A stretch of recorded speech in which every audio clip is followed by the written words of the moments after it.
Hey, welcome into the weekend warm-up edition of Main Street Sports Today, presented by the Tennessee Orthopedic Alliance of Columbia. I'm Maurice Patton. That's David Wilson. We'll be here for the next couple of hours talking local, regional, and national sports content, and excited to do so as long as our internet holds up. David, what's up? What we doing, Mo? Happy Friday, happy somewhat holidays. We're almost to Christmas time, so enjoying some nice weather. It's warm in the mid-state today compared to the recent days and weeks we've had. So I'm gonna knock on some wood and hope it lasts just a little bit longer. Absolutely. I hate being cold. Um, Anybody that has watched the show for any period of time has figured that out. Yeah. So yeah, let's enjoy this and let's not jinx it. Let's just kind of ride this out as long as we can. Big show today. In our second hour, we will be joined by Ben Arthur of NFL on Fox. The Titans going for a winning streak as they go out west to take on the San Francisco 49ers this weekend. We will check in with Ben on the prospects for the Titans picking up back-to-back victories. I know they're not great, but indulge us. In the next segment, we'll be joined by Donnell SUGGS of the Atlanta Voice. David wearing his allegiance on his skull today. But we'll talk to Donnell a little bit about the winter meetings out of Orlando. The Braves making a couple of moves. Calvin and I talked a little bit about it yesterday. We'll talk a little bit more about that with Donnell. We'll also talk a little bit about his Mets and some moves that they weren't able to make, and what the NL East might shape up like as a result of some of this stuff that has taken place. We'll also tap into him on his thoughts on the Falcons' Thursday night performance. Interesting stuff in the South right now.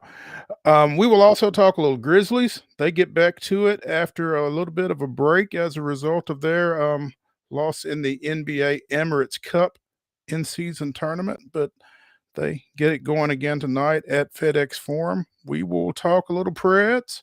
You know, we had Ann Kimmel on yesterday, and the Predators continue to stay hot. We'll get more into that later in the show, as well as the Nashville Cats with some news today, some college football news, and we will wrap things up. Even though Wade is not here on this Friday afternoon, we will have the early bowl edition and the FCS quarterfinals edition of the Wonder Slate to wrap up the show today. And I think Wade may have actually sent some picks via carrier pigeon, so we will see what those are looking like as well. So big show.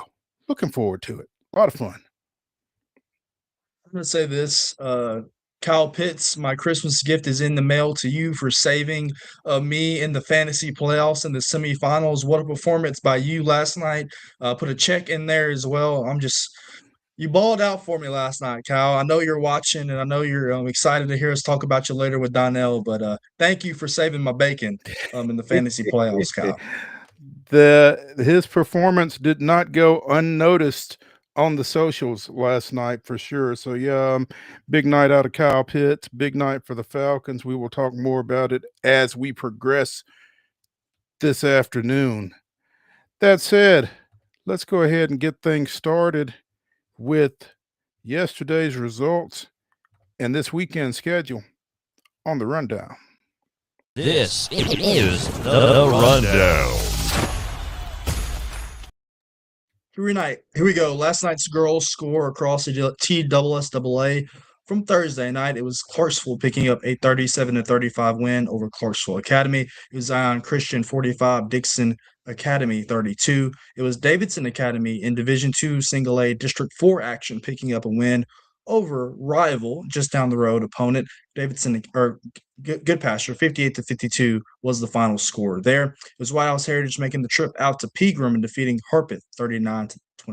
It was Independence 47, Brentwood 32. It was Overton defeating Glencliff 59-14. Also in district play, I think this is Class A. Gordonsville 47, Merrill Hyde 40. It was Pearl Cone defeating Maplewood 66-26 over in Nashville. It was Santa Fe 52, Fairview 32. It was Shelbyville 57, Summit 47. It was Westmoreland 43, Cheatham County 30. Boys basketball action from Thursday night. Blackman with a 70-29 win over Kip Antioch Global. Clarksville down Clarksville Academy 54-47. Zion Christian with a 74-56 win over Dixon Academy. White House Heritage nearly doubled up Harpeth 69-35 the final there.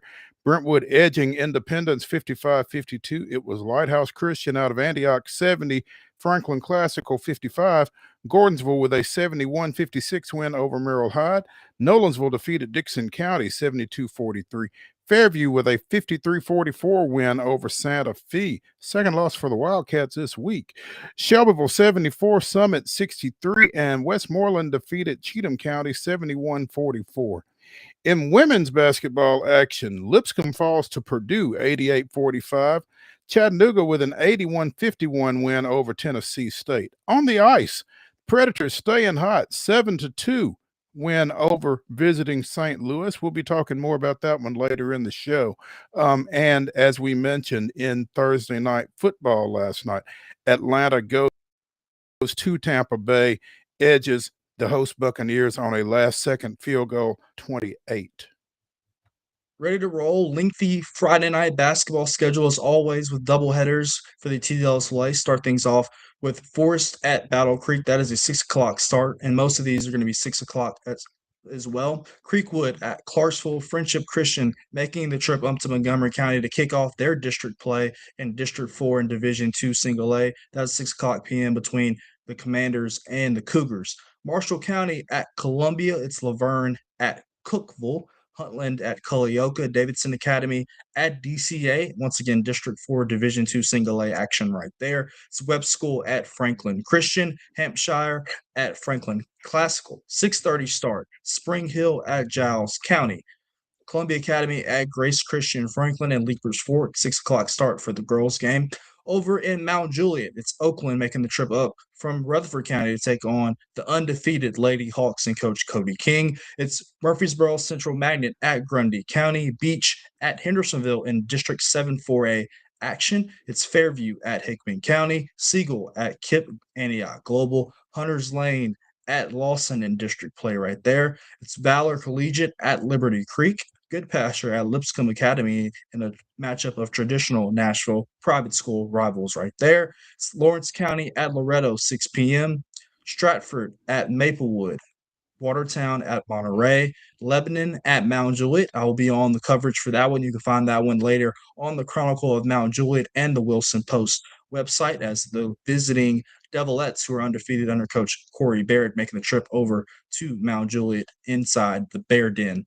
Franklin at Page, also 6 o'clock traditional doubleheader start. It's Eagleville at Pickett County, Joe Burns at Portland, Wayne County at Richland, Station Camp at Riverdale, Nolensville at Rockvale, Frank Hughes at Santa Fe, Team Fog at Smyrna, Kenwood at Springfield, Cane Ridge and Stewart's Creek, Mount Pleasant at Summertown, Rossview at Sycamore, and Ezel Harding,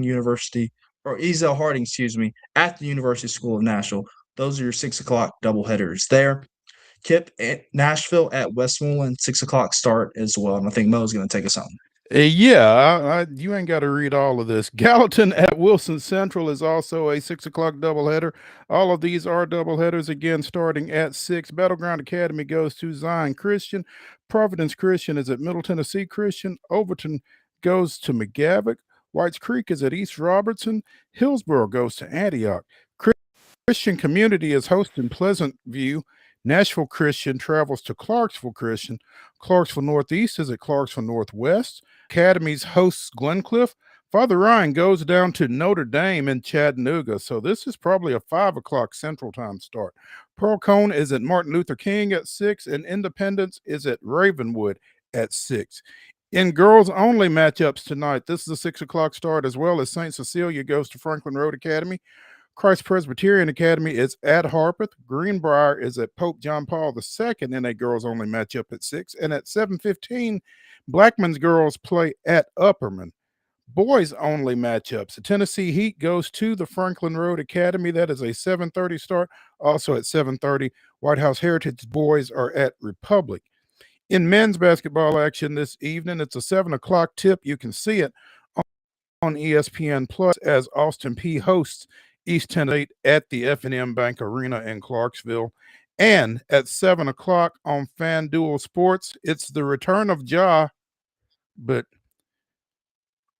this is why we can't have nice things. We'll talk more about this one later. Utah goes to the FedEx Forum, taking on the Memphis Grizzlies. Again, 7 o'clock, FanDuel Sports. More later in the show on that matchup. Saturday slate in the high school basketball. We have one traditional doubleheader tomorrow afternoon, matinee affair. It's Father Ryan at Walker Valley. 1:30 tip-off for the girls game. Girls basketball only, starting at 11 a.m. It's Franklin Road Academy at Harpeth Hall. 1 o'clock tip for Knoxville Catholic at Innsworth. Also 1 o'clock tip for Pope John Paul II as they head out to Lebanon to take on the Friendship Christian Lady Commanders. 1:15 tip, it is Middle Tennessee Christian at Chattanooga Christian. Familiar face will be on the whistle for this matchup. Girls Preparatory School at Brentwood Academy. That one has been moved to a 1 o'clock tip on the south end of Nashville. It's Hillsborough at White County, 3:30 tip. Tennessee Heat at. You want to give me some help on this one, Mo? Is that spelled out, or is that a yeah, spell that out. CSTHEA. CSTHEA. Patriots at 6 o'clock, and we That do not is have a start Chattanooga. time. That's a Chattanooga homeschool team, I do believe. So yeah. Okay, I didn't want to make a fool of myself. East No. Nashville at Upperman, no start time listed for that girls basketball affair. Boys basketball action tomorrow, high school level. It's Hale County, Alabama, making the trip up to take on Blackman at 1:30. It's Tullahoma facing the Tennessee Heat at 3:30. 4 o'clock start, district matchup here between Franklin Road Academy at University School of Nashville. And 7 o'clock, it is Greenville taking on Page. Men's basketball action tomorrow evening, 3 o'clock start, UIC taking on the Belmont Bruins on ESPN Plus. Once again, that's a 3 o'clock tip. You can find this next one on the SEC Network. Central Arkansas making the trip to Memorial Gymnasium to take on Mark Byington and the undefeated and top, I think 15th ranked Vanderbilt Commodores. 5:30 tip from Nashville. Tomorrow night out in Las Vegas, it's TSU making the trip to take on the UNLV at 8:30 p.m. NHL action. The Nashville Predators will visit the Colorado Avalanche, 8 o'clock. You can find that one on FanDuel South, 8 o'clock puck drop. Sunday, women's basketball action, 1 o'clock on SEC Plus. It's Winthrop at Food City Center at Thompson Bowling Arena taking on the Lady Vols. At 2 o'clock, Belmont hosting the Kentucky Lady Wildcats and Kenny Brooks. Again, that's a 2 o'clock tip. You can see it on ESPN Plus, or you can head over to the Kirby Event Center and check it out. Middle Tennessee State travels to South Indiana. That is also a 2 o'clock start, also on ESPN Plus. Finally, at 3 on ESPN Plus, Austin Peay's women make the short trip up to take on the Lady Aces of Evansville. 3:25, it's the late afternoon window for the Titans and the host San Francisco 49ers in Santa Clara at Levi's Stadium. Again, 3:25 kick. You can see it on Fox. Ladies and gentlemen, that concludes your rundown.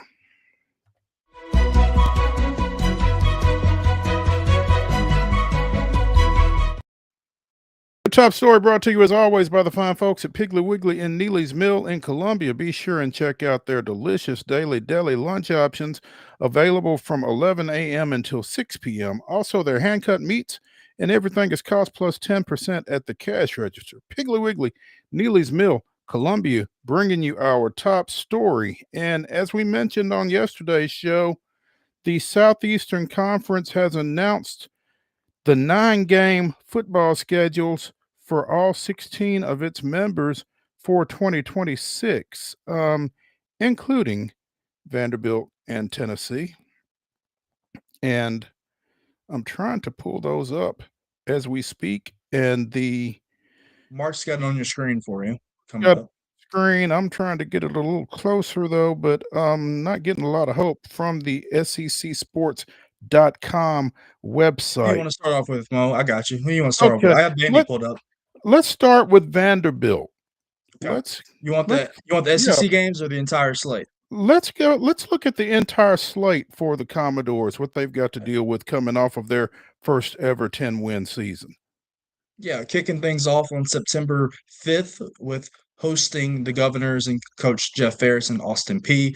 The following week, September 12th, they will host Delaware, and they will also host NC State. So 3 straight home games to start the year for the Commodores at First Bank Stadium before opening up SEC with play with a trip to Auburn on September 26th, followed by a trip to Georgia in between the hedges on October 3rd, and then returning home for 2 consecutive SEC matchups versus Ole Miss and Arkansas before traveling to Kentucky before their open date. And then they will close at Mississippi State, hosting Alabama in the Swamp at Florida. Then obviously their rivalry game to end the year, the week of Thanksgiving against Tennessee. And so my first thoughts when I looked at the schedule, Mo, was, an easy start per se. They should be 2-0 by the third week of September. Then, that NC State game will probably pose them a challenge, with an ACC team coming to Nashville. And then the gauntlet really begins with at Auburn, at Georgia, and Ole Miss on your schedule. So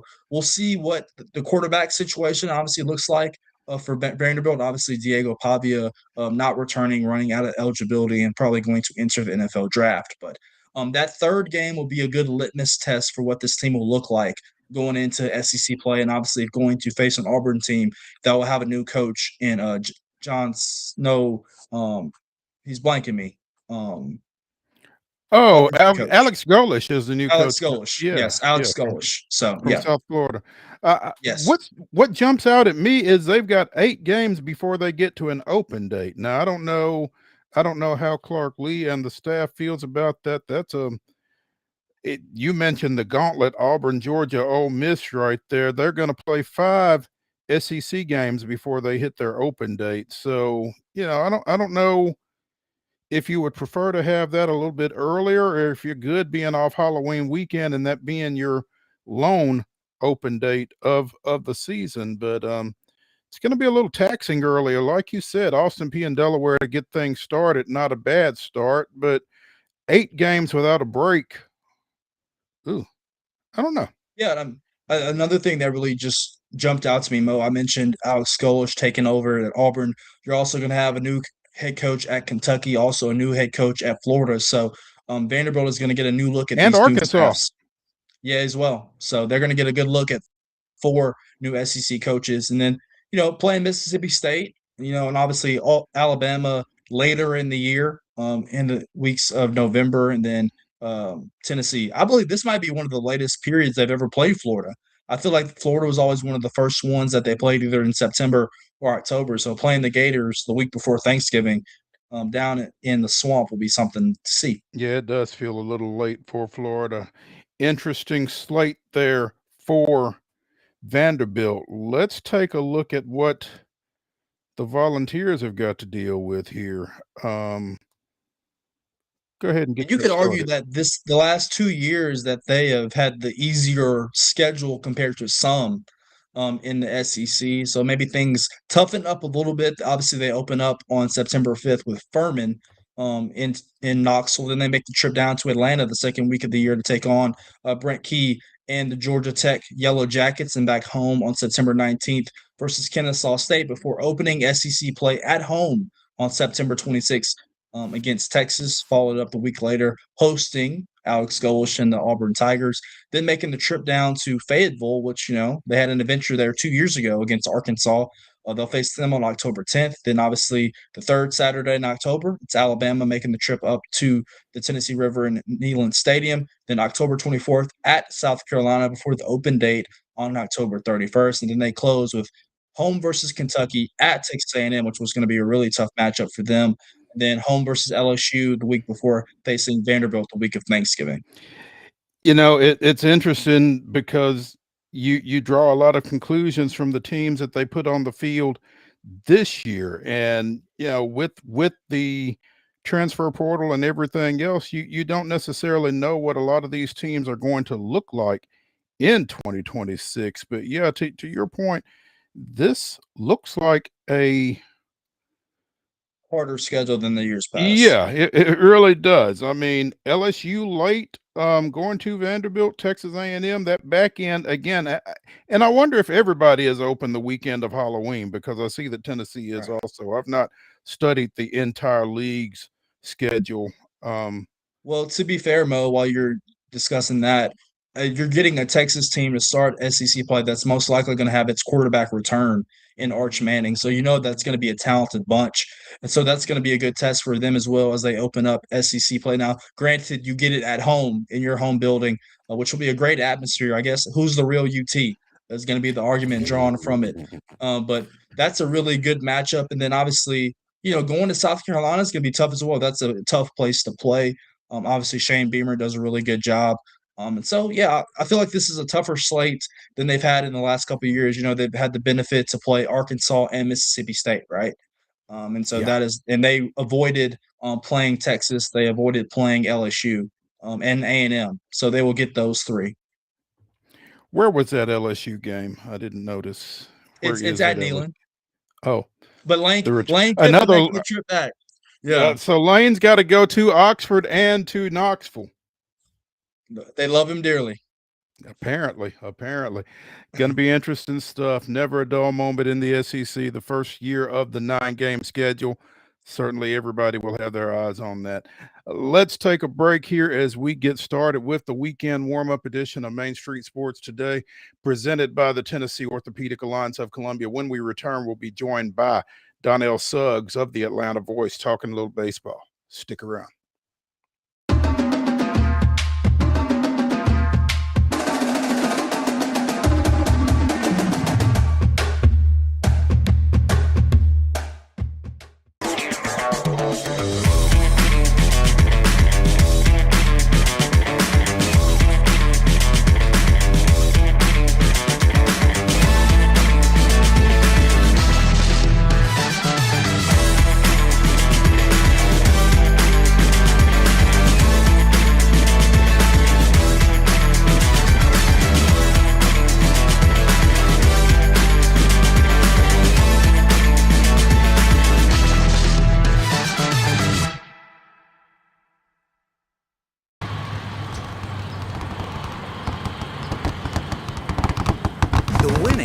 Got closer. All new Sportsbook, the latest gaming machines, live horse racing, and more. The Mid Gaming Hall, Kentucky Downs. Winning just got closer.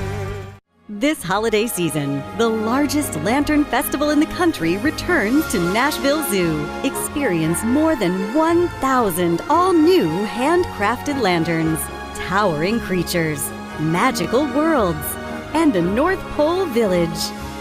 At the center of it all, the Smashville Ice Rink. Welcome back to Zoolumination at Nashville Zoo. Bigger, brighter, and better than ever. Busy bee, yeah, busy bee. If you need... Hold on, y'all, hold on. I need to make a call. Hey, this is Brianna with Busy Bee. I'm giving you a call to let you know your technician is on his way. 833. Bee, oh, busy bee. Guys, not yet. Not yet. Busy bee, oh, Now busy ready, bee. guys. Call 775-7833. Custom Stone Handlers supplies over 600 distributors and suppliers with quality stone products. Along with Riverstone, we produce and distribute over 100 building, landscape, and other bulk products. Our goal is to provide quality products, service, and partnerships to ensure our customers' success. We firmly believe the measure of any person or company is how you treat other people and customers. Give them a call at 931-490-4990 or visit CustomStoneHandlers.com.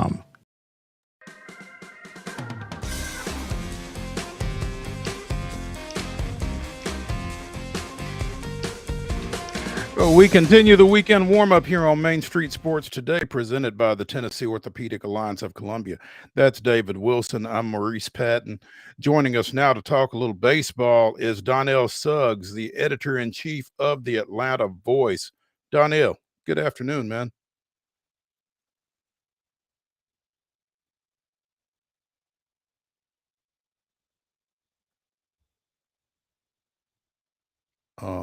Hello? Hey, can you hear us? Yes, sir. Now I can. There we go. How's it going, man? Looks like you're on the move. What's new, brother? Everything's going well. Can't complain, man. There's a lot going on here in Atlanta. It sounds like from the winter baseball meetings, couple of moves for the Braves.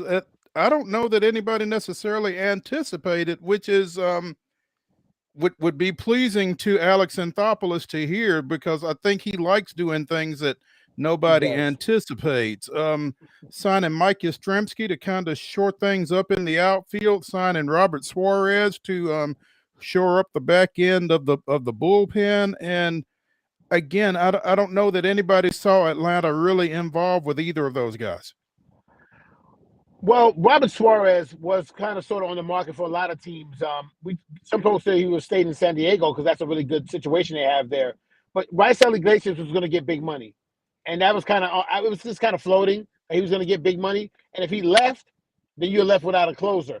To immediately shore up that closer position with somebody who had 76 saves in the last 2 seasons for San Diego, so those are meaningful saves. It's not just a save; it's a save for a team that was playing for something.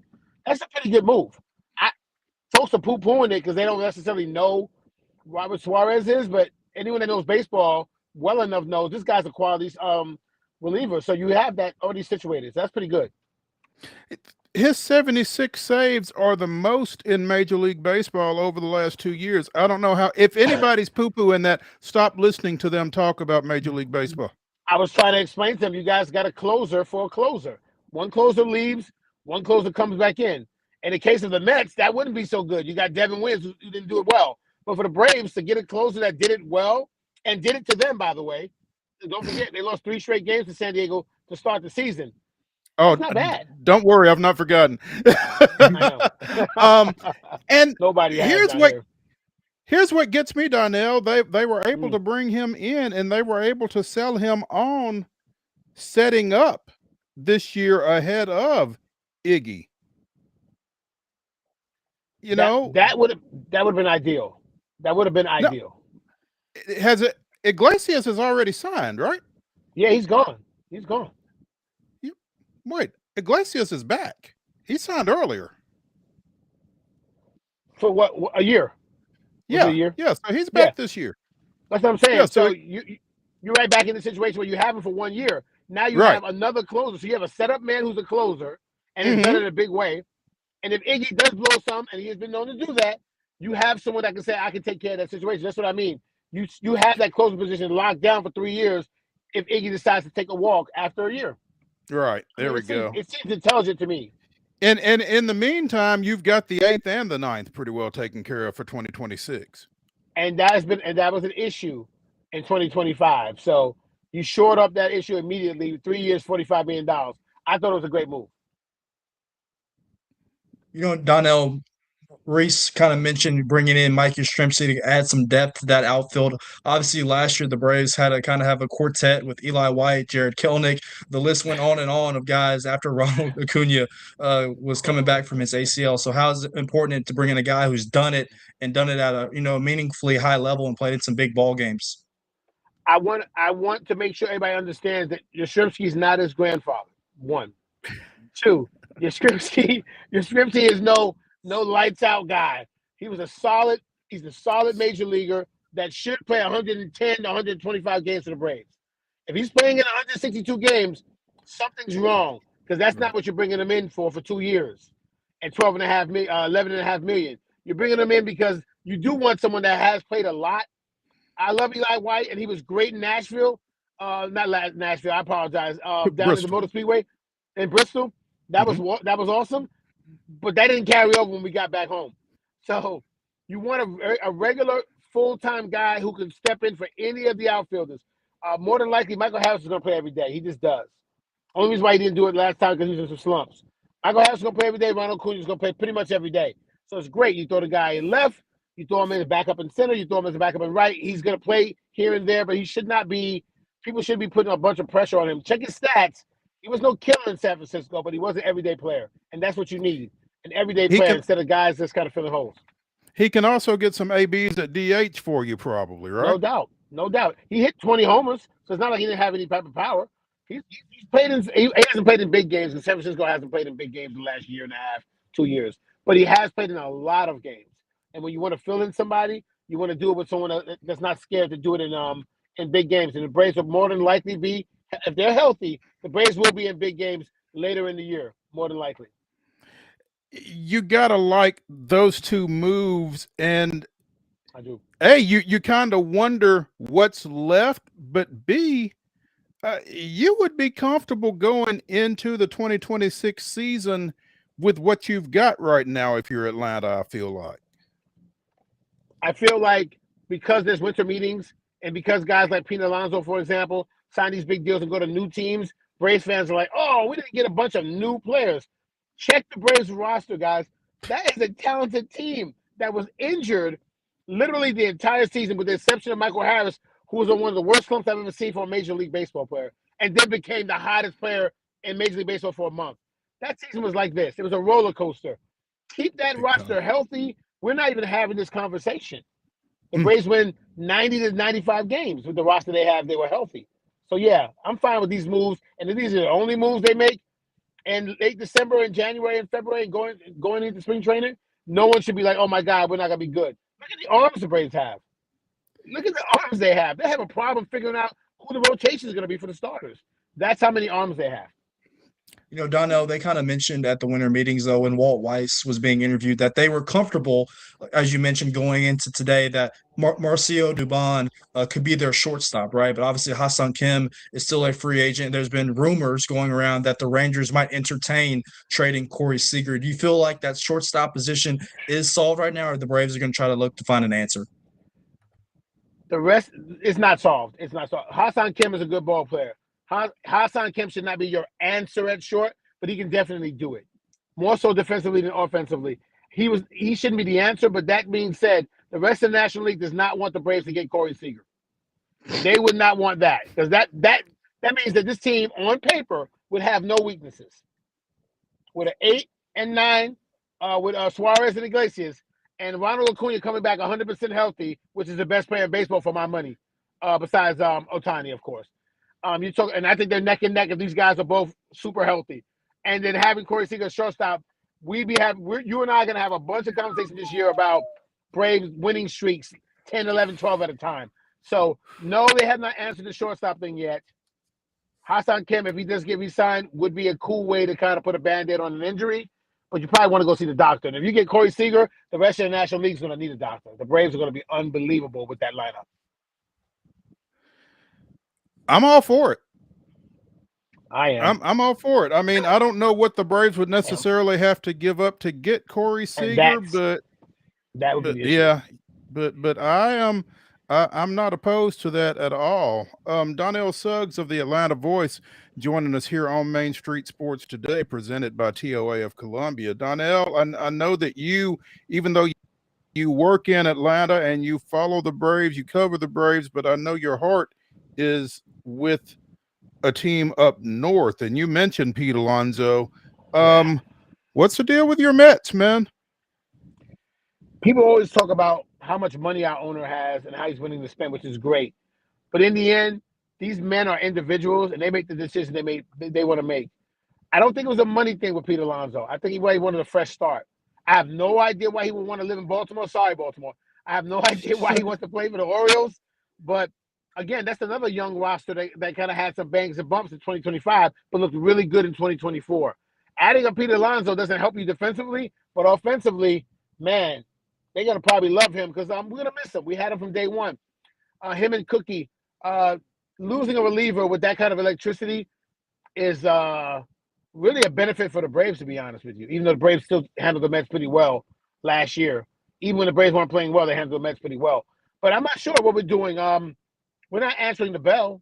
Two of our most important players, arguably, 2 of 3, outside of the shortstop situation, have gone. And I'm not sure what Mets fans are going to get a replacement for that. I don't think you can replace those 2 particular players.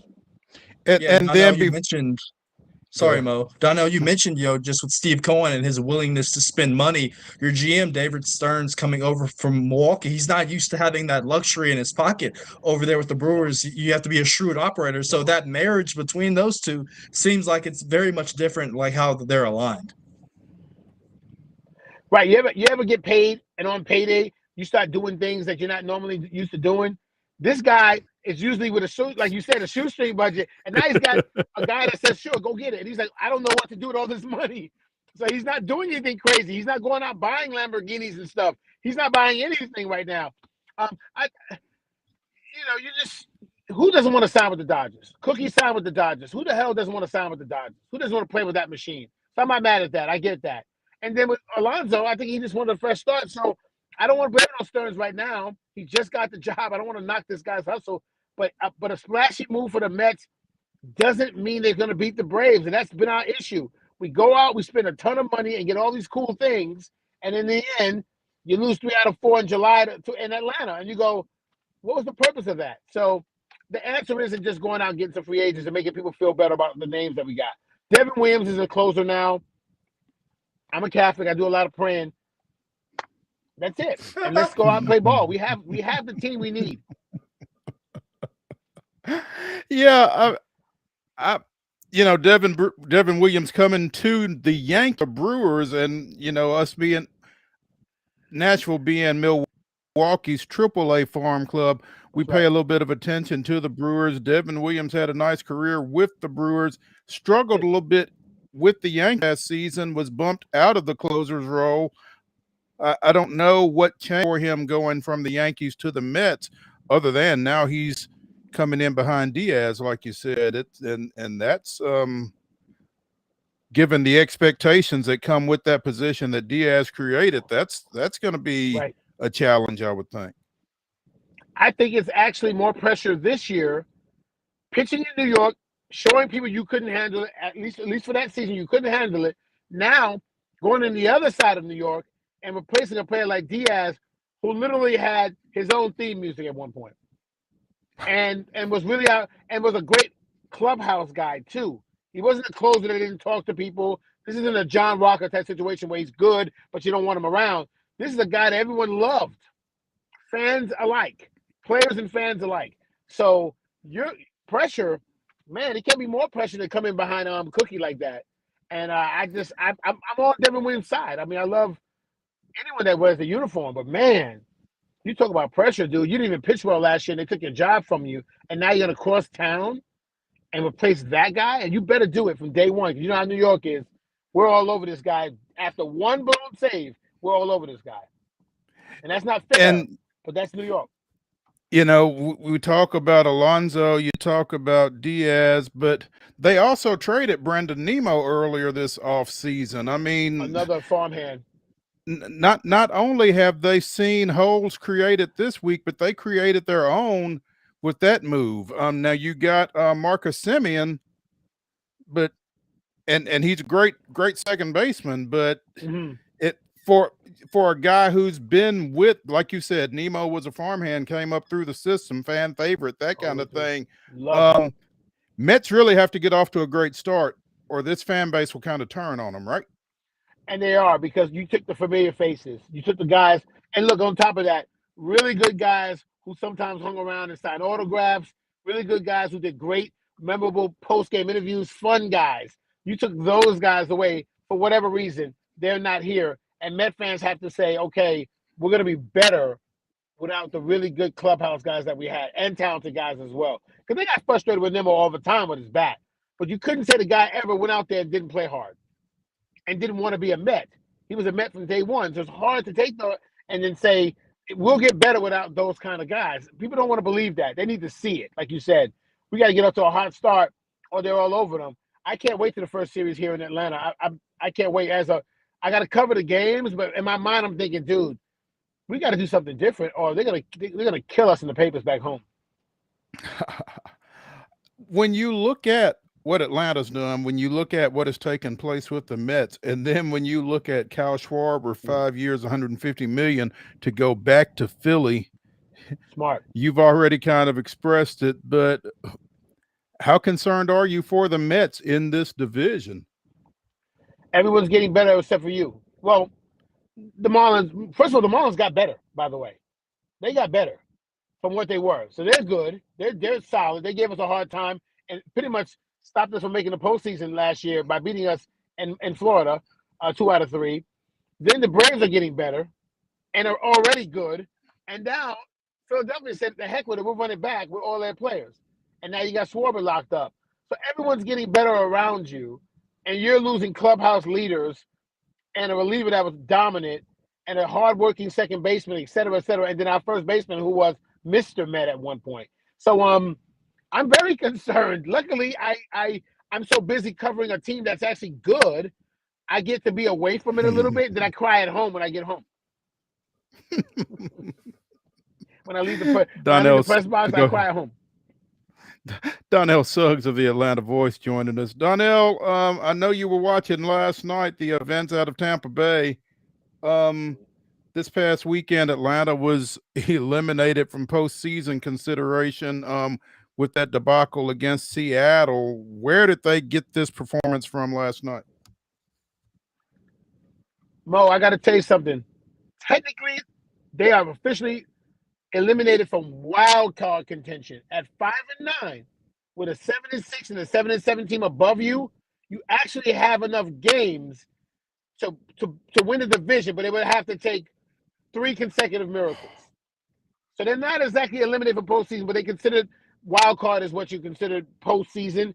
So at 5-9 with 3 games left, and Carolina playing Tampa twice, someone's going to win and someone's going to lose. The problem is they lost twice to Carolina, so Carolina would have to lose twice, and then Tampa Bay would lose the other game they're playing, and the Falcons would lose all 3. Have to win all 3. So then they'll be 8-9. So it's a lot going on. So technically, they're not totally dead. The Falcons have lost 5 games by less than a touchdown this year. 5. Think about that. You won 5. I can't think about that. I can't think about that, Donnell, because you've got me thinking about an 8-9 division champion. I know. It's not a good division, by the way. Look at Tampa. They've imploded. We consider Carolina having a great year. They're 7-6. And that's considered a great year. Carolina hasn't made the playoffs in 8 straight years. Falcons haven't made the playoffs in 8 straight years. New Orleans probably won't win 4 games after having only won 2. It's a really bad division, by the way. It's tough. So what has happened to Tampa Bay here over this last little bit? I mean, again, they lost to New Orleans Sunday, and then they turn around and lose to the Falcons last night. Yeah, and they're not favored to beat Carolina either. I don't know because Baker Mayfield and those guys were so solid. At one point, were 4-1, 5-1. Looked like everything was fine, and have only won 1 game in a month. It's a weird situation over there in Tampa. This is the same Tampa team that was here, that opened the season here in Atlanta, and it was a 23-20 game. I get that. But they just fought back and never quit, and you're like, man, they're going to be good. They're going to be good. I think they were 4-0 this year before they lost 1 game and then won another one 5-1. I don't know. I haven't seen this out of them in quite some time where they just kind of implode like this, but this is really bad. They're 7-7. They had 5 wins 2 months ago, and they're 7-7. That's really hard to do. And the quarterback hasn't missed a game. He's only missed a couple quarters. Donnell, a lot of Falcons fans watched the game last night, and finally Kyle Pitts has awoken and been the guy that we thought he was going to be when he was a top 5 pick in the 2021 NFL draft. Kind of talk about his performance last night. Obviously, it seems like him and Kirk Cousins have a really nice rapport that maybe him and Michael Penix didn't early in the season. Let's do this. Let's take Kyle Pitts' rookie year. He sets the NFL record for yards by a rookie tight end. Let's take that. He played with Matt Ryan. Okay, got it. So check. Matt Ryan. The next 2 seasons, he's playing with quarterbacks that should not be starting in the NFL. Then he gets Kirk Cousins 2 years ago, 2 seasons ago, a season and a half, and he's on a decent track before everything implodes, and then he got a rookie Michael Penix. Then he starts this year with Penix, and he's not playing well. But the last 2 games, he's led the teams in receptions, led them in receiving yards, and has scored. So the factor is this. Kyle Pitts is a very good tight end that needs to play with professional quarterbacks. And when he does, he immediately gives the team what they need. It's not a coincidence. Desmond Ridder, things don't work out for Kyle Pitts.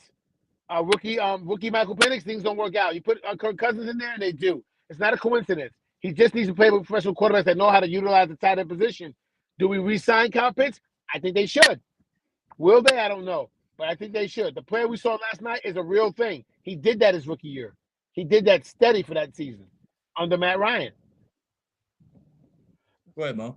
Is the question whether the Falcons re-sign Kyle Pitts, or is the question whether Kyle Pitts re-signs with the Falcons?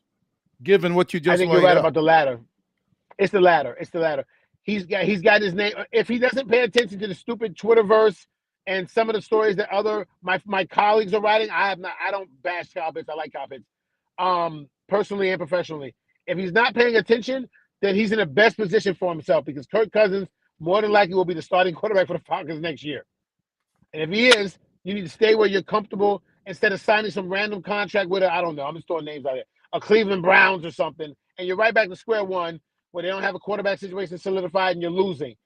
The Falcons have all the tools to win. They just need everyone to be on the same page and healthy and have some of the silly coaching decisions and on-field crap out of the way. And 2025 is over with in that particular perspective, but 2026 could be a special year, and I think Kyle Pitts needs to be re-signed. And you need to go ahead and extend Bijan if you can. I doubt he would accept it because he's a smart kid. He's probably going to wait till the whole league is after him. But I think the Falcons have the talent, and Kyle Pitts is one of the talented players. And it doesn't take much, as we're seeing right now, to really be in contention, particularly in that division. I'm telling you, in that division.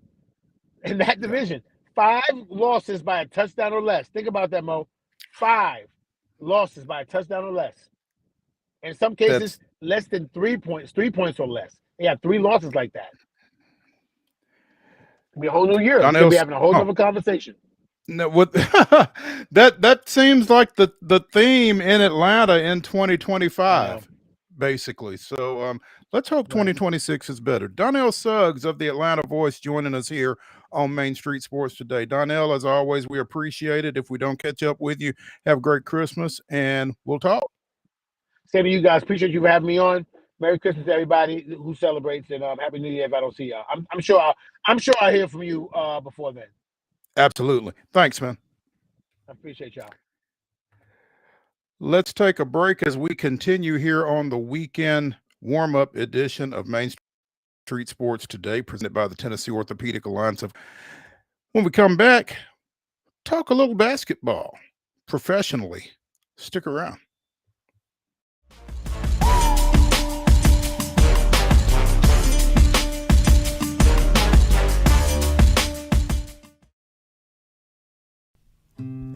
Columbia Power and Water Systems is dedicated to bringing our customers reliable, local service.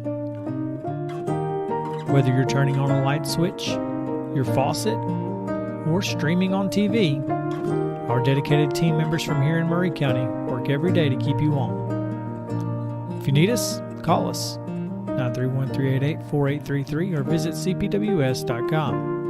CPWS, local service, local support.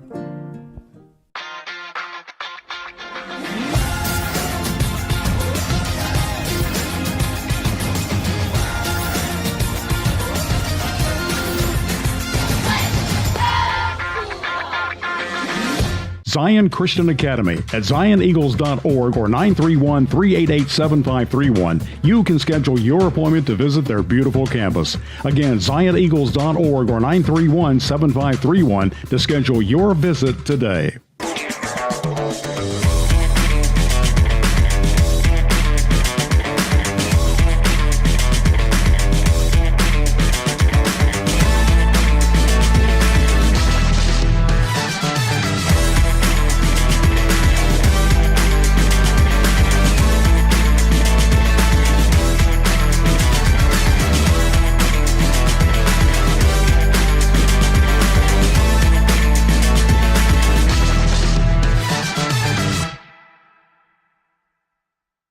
Nashville's Nutcracker, presented by Nashville Ballet, returns to TPAC November 29th through December 28th. This holiday season, audiences will journey with Clara and the Nutcracker Prince through Nashville's history and the land of sweets. Tickets on sale at NashvilleBallet.com.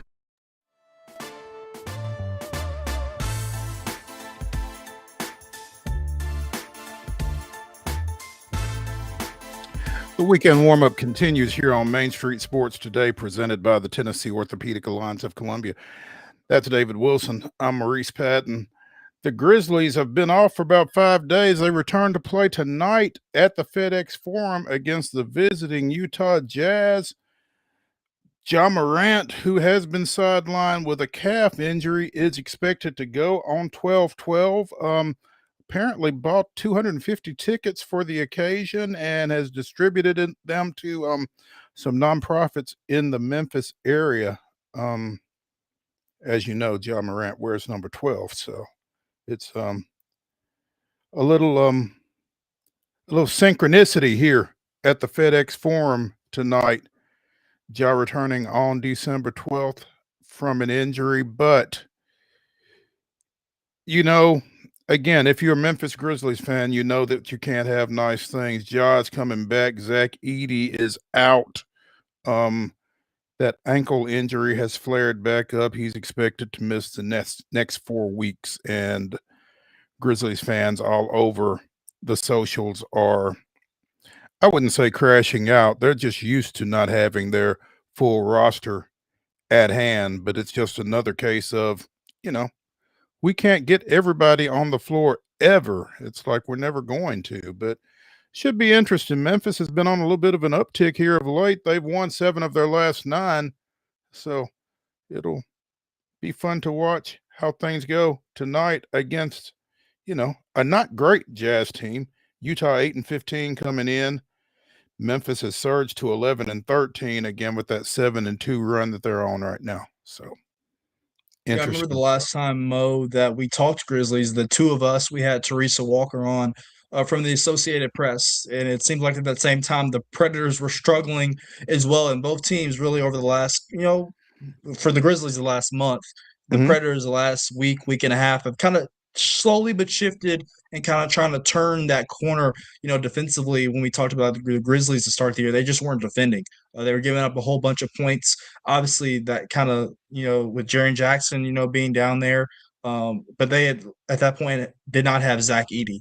And obviously, they're going to be without him once again. But obviously, as you mentioned, Ja Morant provides a lot of juice, a lot of energy for that Grizzlies attack. It's just how him and Jaren Jackson Jr. can play together, considering over the last couple of years, they haven't really been playing together on the court at the same time, right? Due to separate injuries. So we'll see what Mhm. it looks like when they face the Jazz.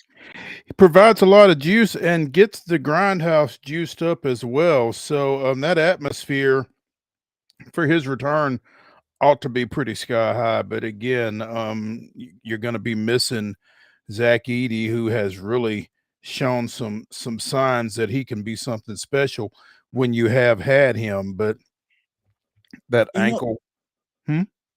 Mo, and that's what's crazy is I remember when he came out of the draft from Purdue. Obviously, people around here with Tennessee colored glasses, saw him differently. Obviously, with the Boilermakers putting out the Volunteers in the tournament, but he's really turned into a nice NBA player, and that's something that we really didn't maybe think of. I remember some mock drafts had him as a second round pick, just because what is he like athletically, right? But he's Mhm. really shown that he can play in the basketball association and be something and a key piece for that Grizzlies front court.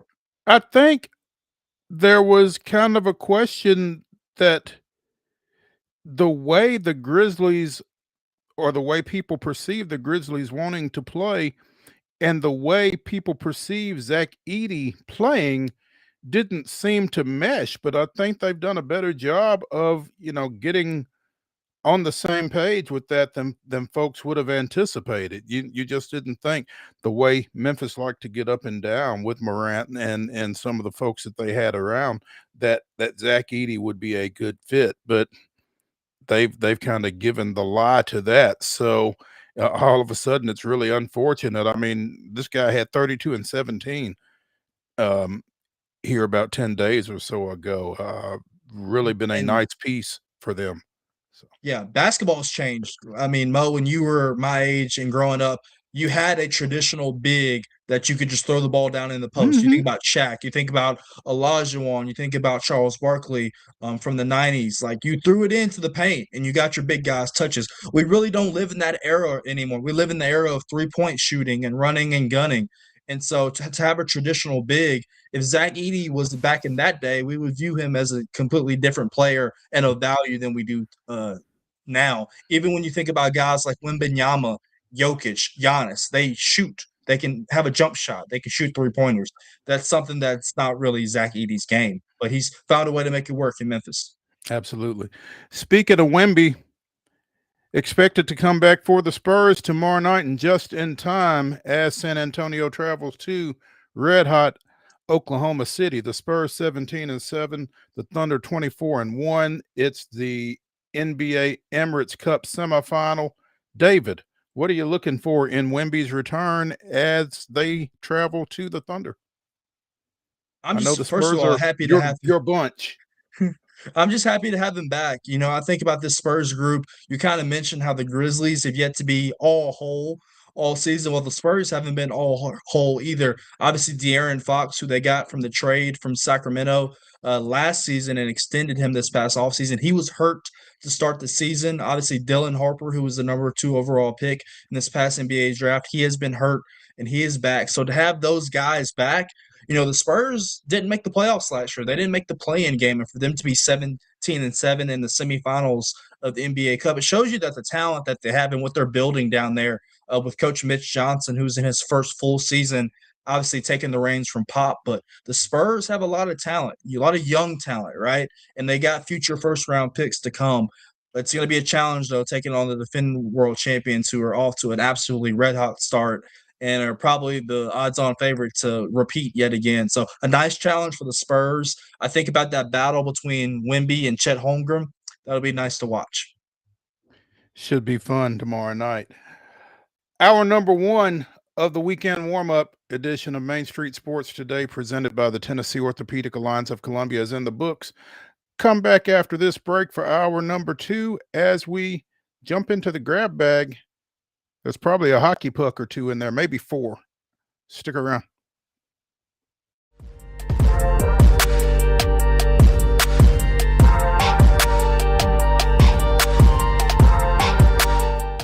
Jones & Lang Sporting Goods here in Columbia has been outfitting teams, officials, and anybody else from T-ball to college for 50 plus years. Be sure and check them out at 931-388-8060 or online at jonesandlang.com. Jones & Lang Sporting Goods, the look of a winner. Zion Christian Academy at zioneagles.org or 931-388-7531. You can schedule your appointment to visit their beautiful campus. Again, zioneagles.org or 931-7531 to schedule your visit today.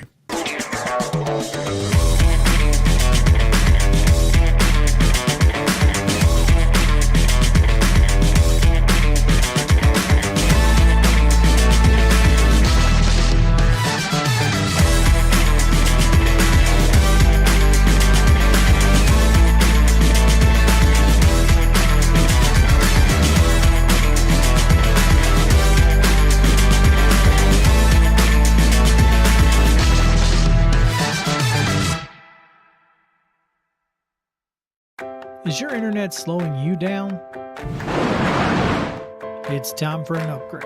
Whether you're at home, working from your home office, or at your business, it's time to unleash the speed you need with speeds up to 1 gig at CPWS for as low as $70 a month.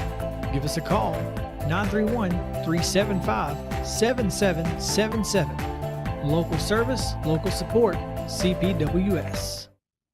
Piggly Wiggly, located in Neely's Mill Shopping Center, is Columbia's locally owned and operated Cost Plus 10 grocery store dedicated to serving the community with low prices and smiling faces. Piggly Wiggly offers fresh, hand-cut meats daily as well as daily hot plate lunches from their deli counter.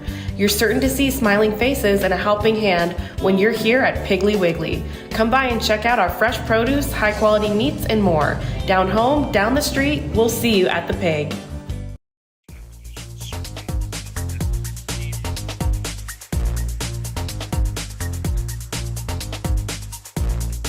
It's the second hour of the weekend warm-up edition of Main Street Sports Today, presented by the Tennessee Orthopedic Alliance of Columbia. That's David Wilson. I'm Maurice Patton.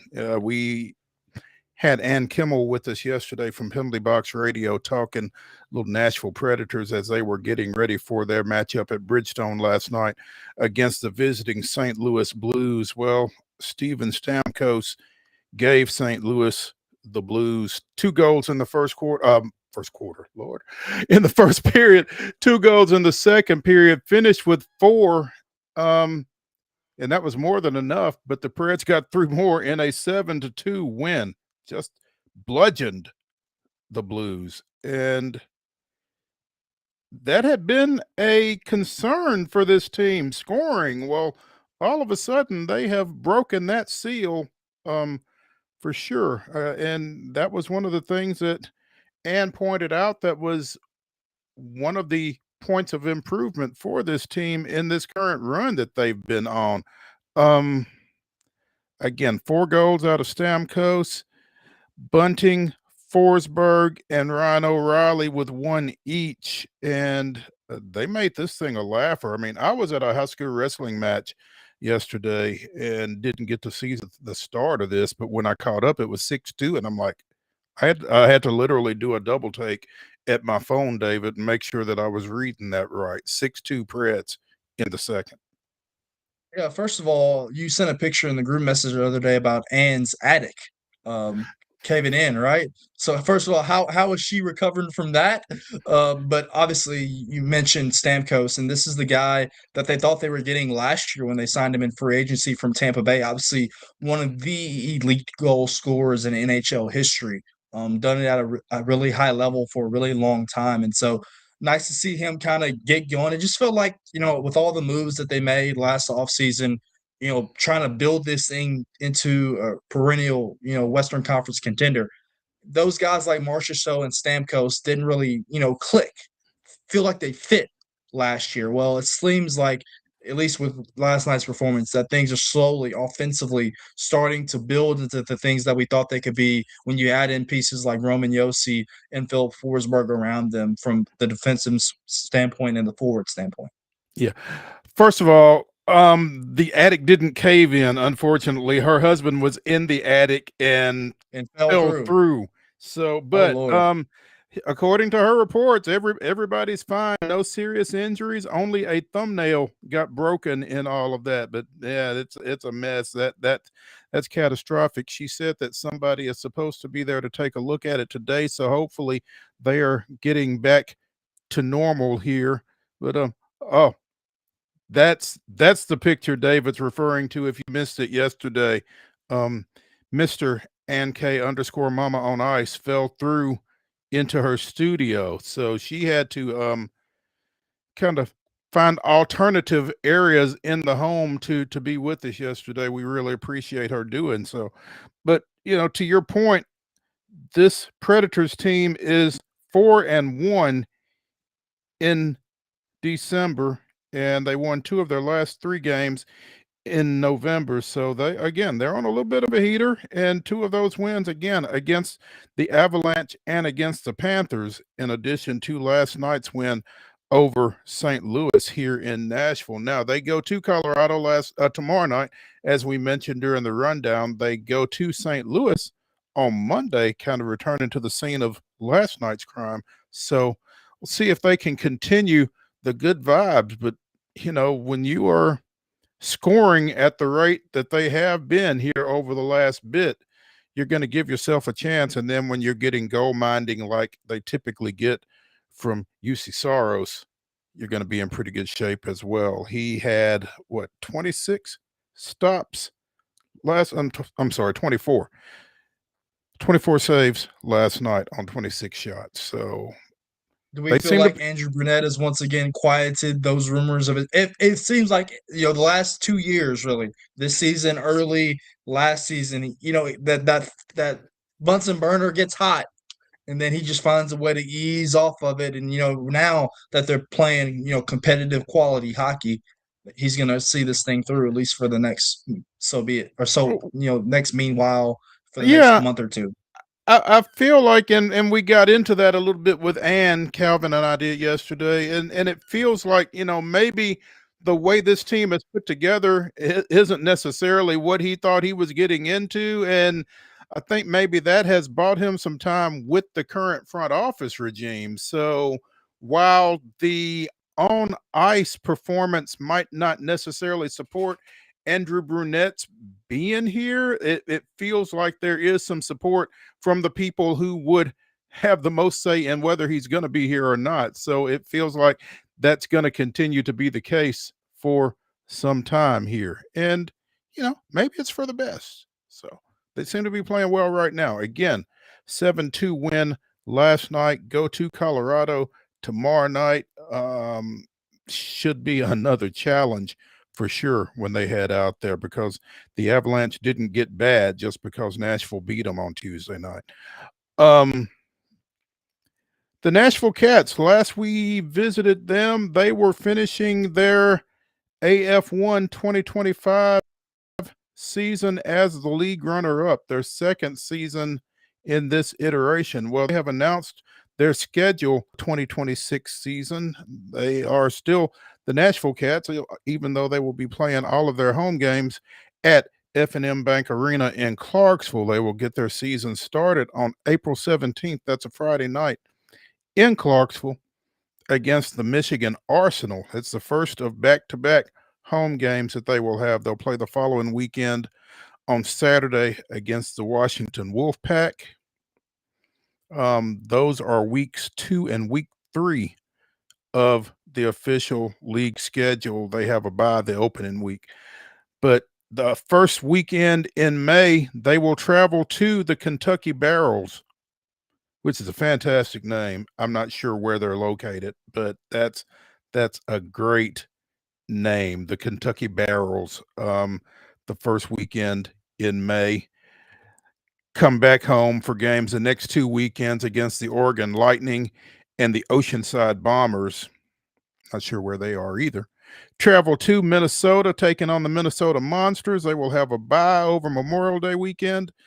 And then the first weekend in June, they will travel to the Michigan Arsenal. 3 straight home games, June 13th, June 20th, and June 27th against the Minnesota Monsters, the defending AF1 champion Albany Firebirds, and the Beaumont Renegades.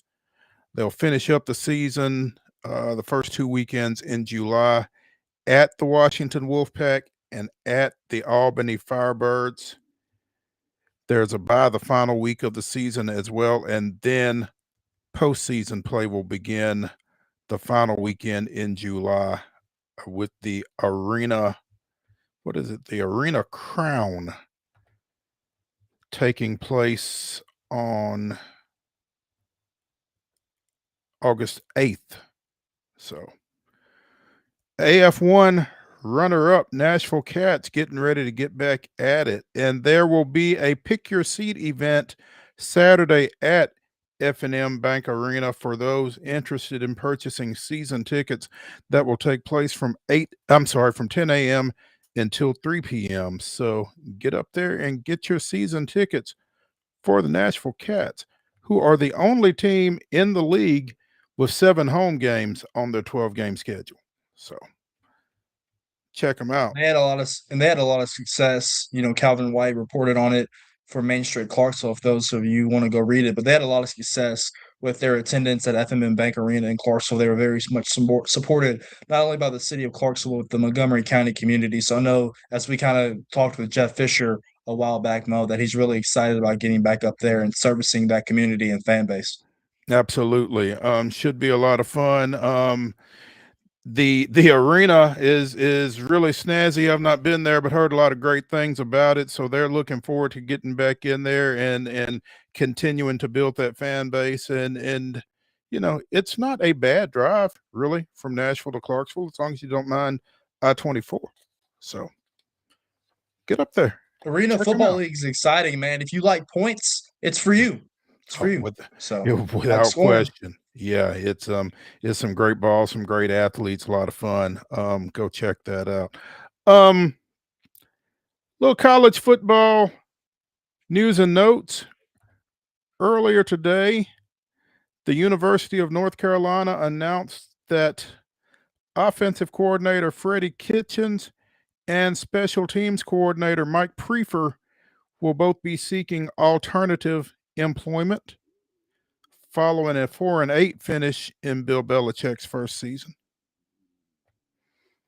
Conspicuously absent in the coordinators that did not get dismissed is defensive coordinator Steve Belichick.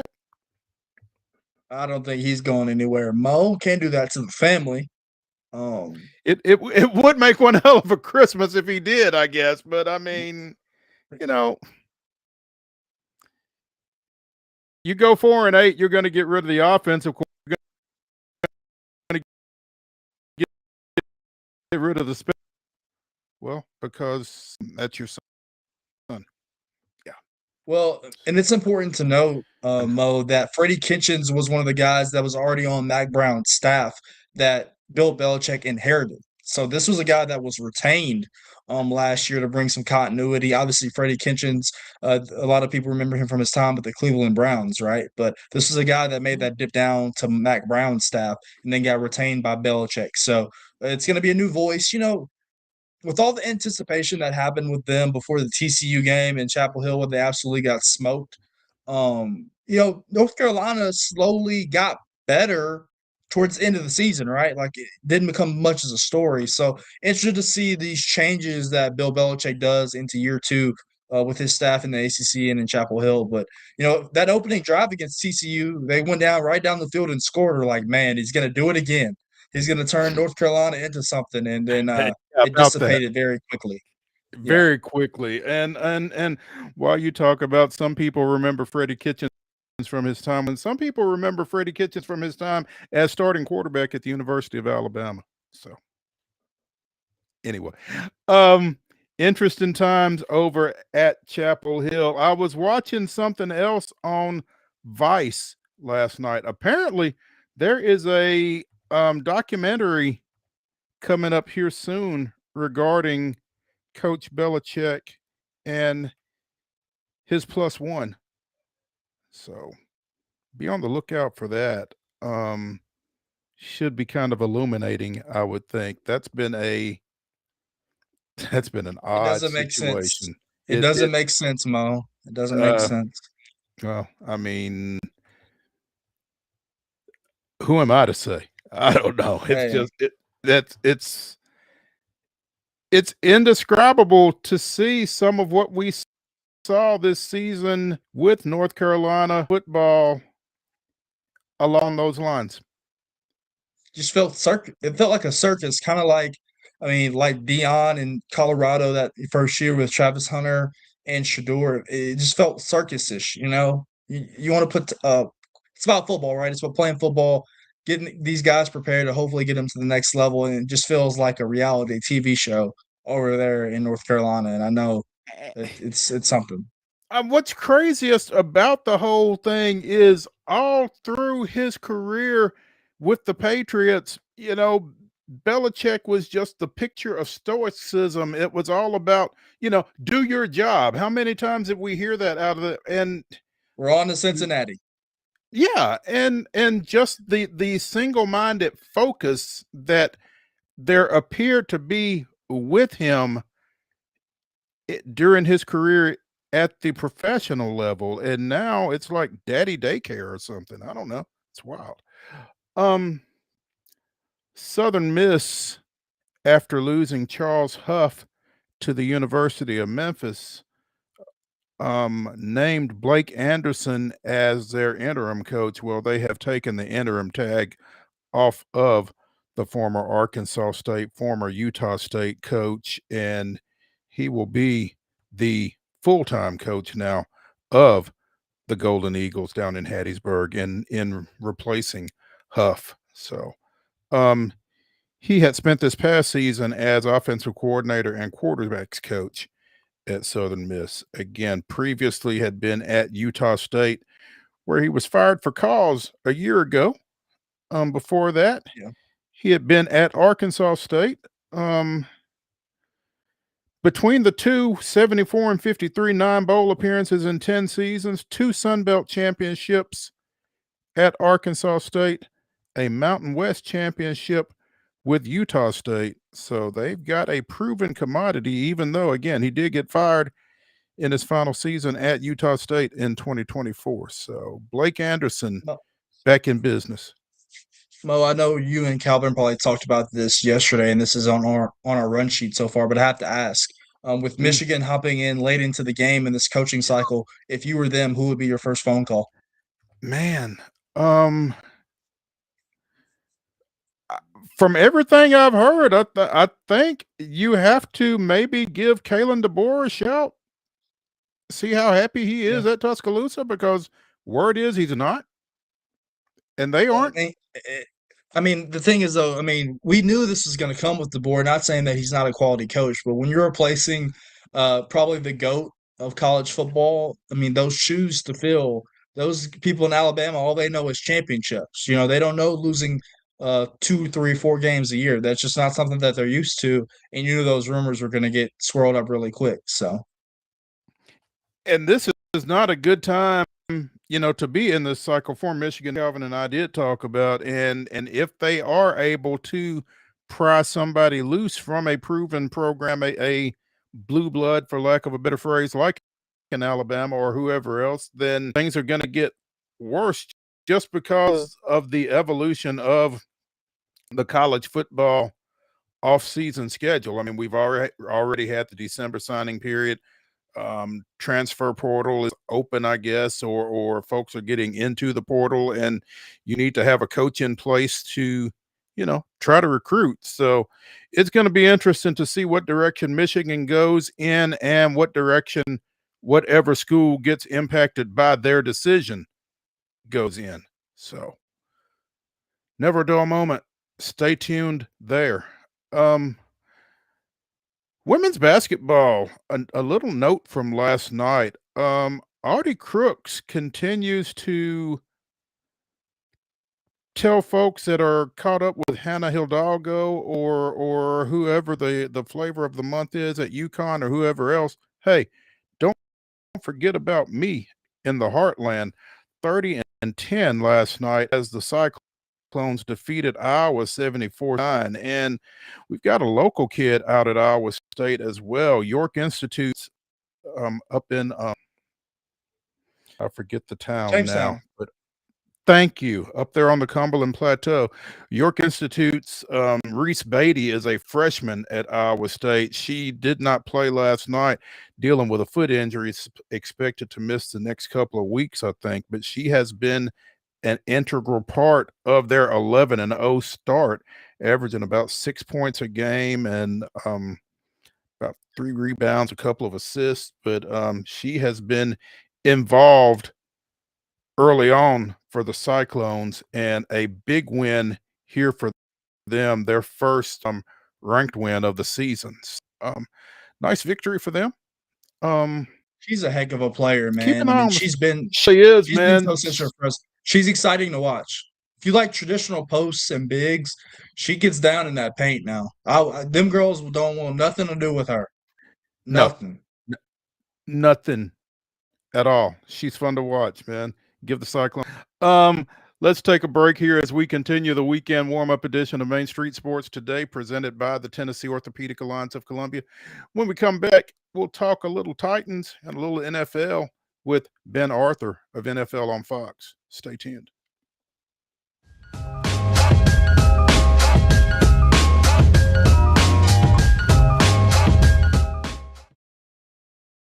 This holiday season, the largest lantern festival in the country returns to Nashville Zoo. Experience more than 1,000 all-new handcrafted lanterns, towering creatures, magical worlds, and the North Pole Village. At the center of it all, the Smashville Ice Rink. Welcome back to Zoolumination at Nashville Zoo. Bigger, brighter, and better than ever. Nashville's Nutcracker, presented by Nashville Ballet, returns to TPAC November 29th through December 28th. This holiday season, audiences will journey with Clara and the Nutcracker Prince through Nashville's history and the land of sweets. Tickets on sale at NashvilleBallet.com.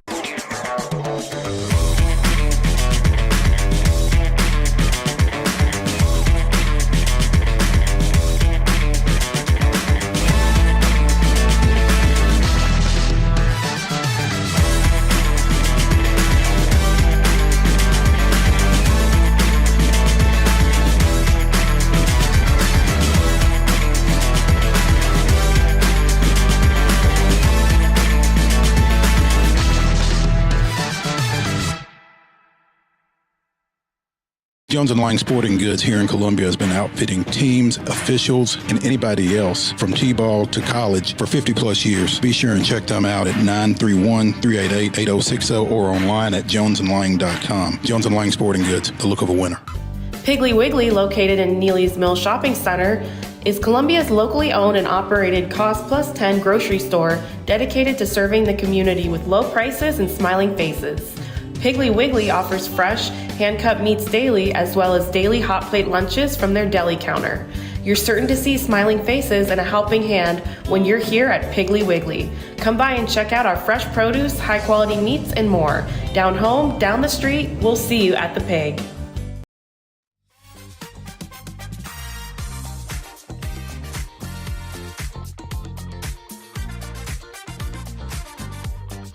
Weekend warm-up continues here on Main Street Sports Today, presented by the Tennessee Orthopedic Alliance of Columbia. That's David Wilson. I'm Maurice Patton. Joining us now from NFL on Fox, it is Ben Arthur. He covers the AFC South, which includes the Tennessee Titans, who are looking for back-to-back wins as they go out west this weekend, taking on the 49ers. Ben, thanks for joining us. Good afternoon. No problem. Good afternoon. Good to see you, Mo. It's been a while. Happy to be on the show. Well, we're happy to have you, man. It's been quite the intriguing season for the Titans, but they came up with a victory this past weekend up at Cleveland, and now they go for another one this weekend. Little different competition this time around. How do you see them being able to stack wins this weekend?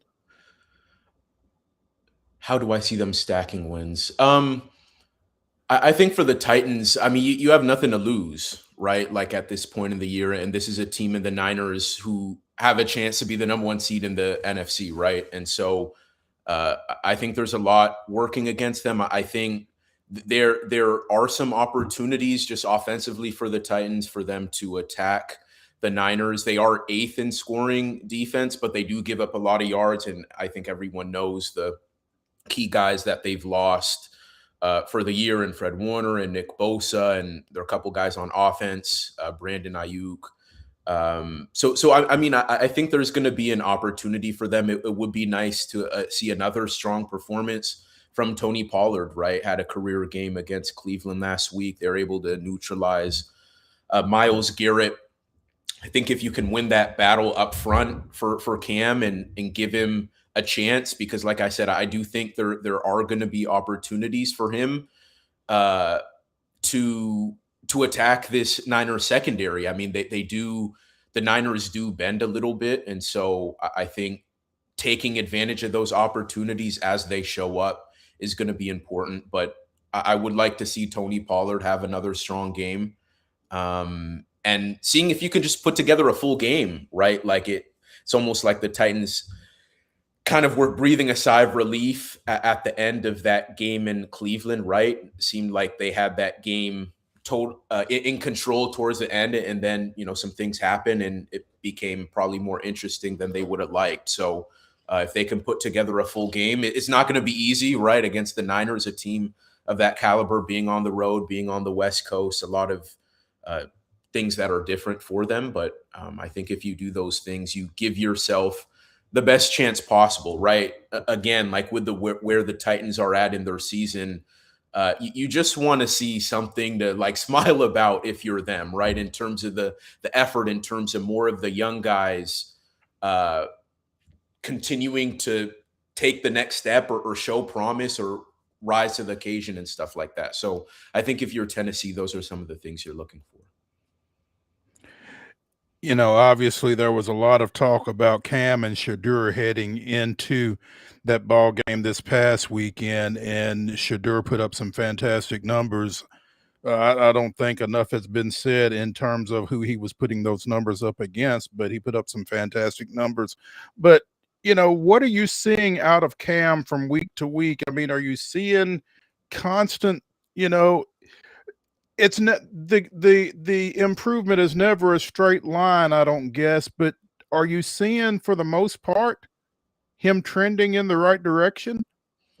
I do see him trending in the right direction, Mo, and I think you hit it on the nail, Mo, that development isn't linear, especially for rookie quarterbacks, right? Like it's not just going to be a straight market, a straight line. It's going to be kind of like the stock market, so to speak. Like I think everyone knows over time the stock market goes up, but you see all the the ups and the downs, and over time you see it kind of going up and up. And I think in its own way, I think that's kind of what we've seen from Cam. I think we've seen him be more comfortable scrambling, right?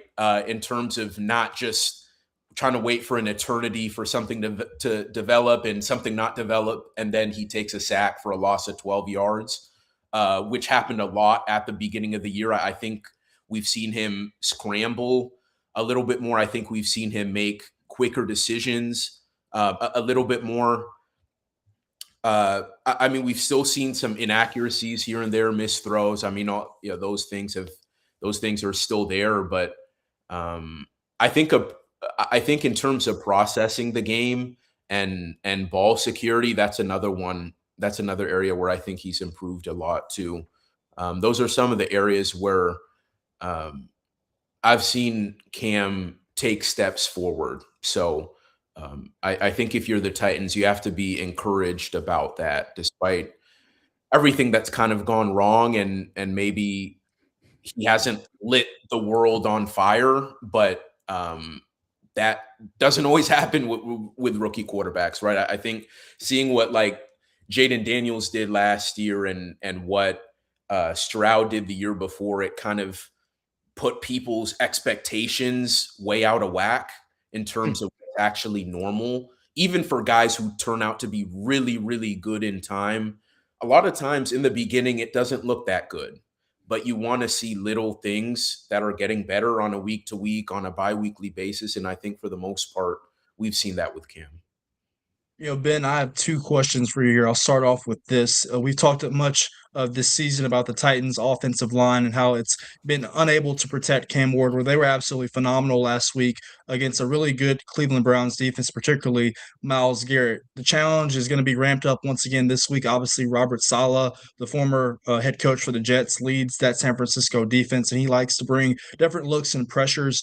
How can they attack a really good defensive unit out in San Francisco offensively? Yeah, I think it's a lot of things, right? I think the quick passing game will help. I think being able to run the ball effectively will help.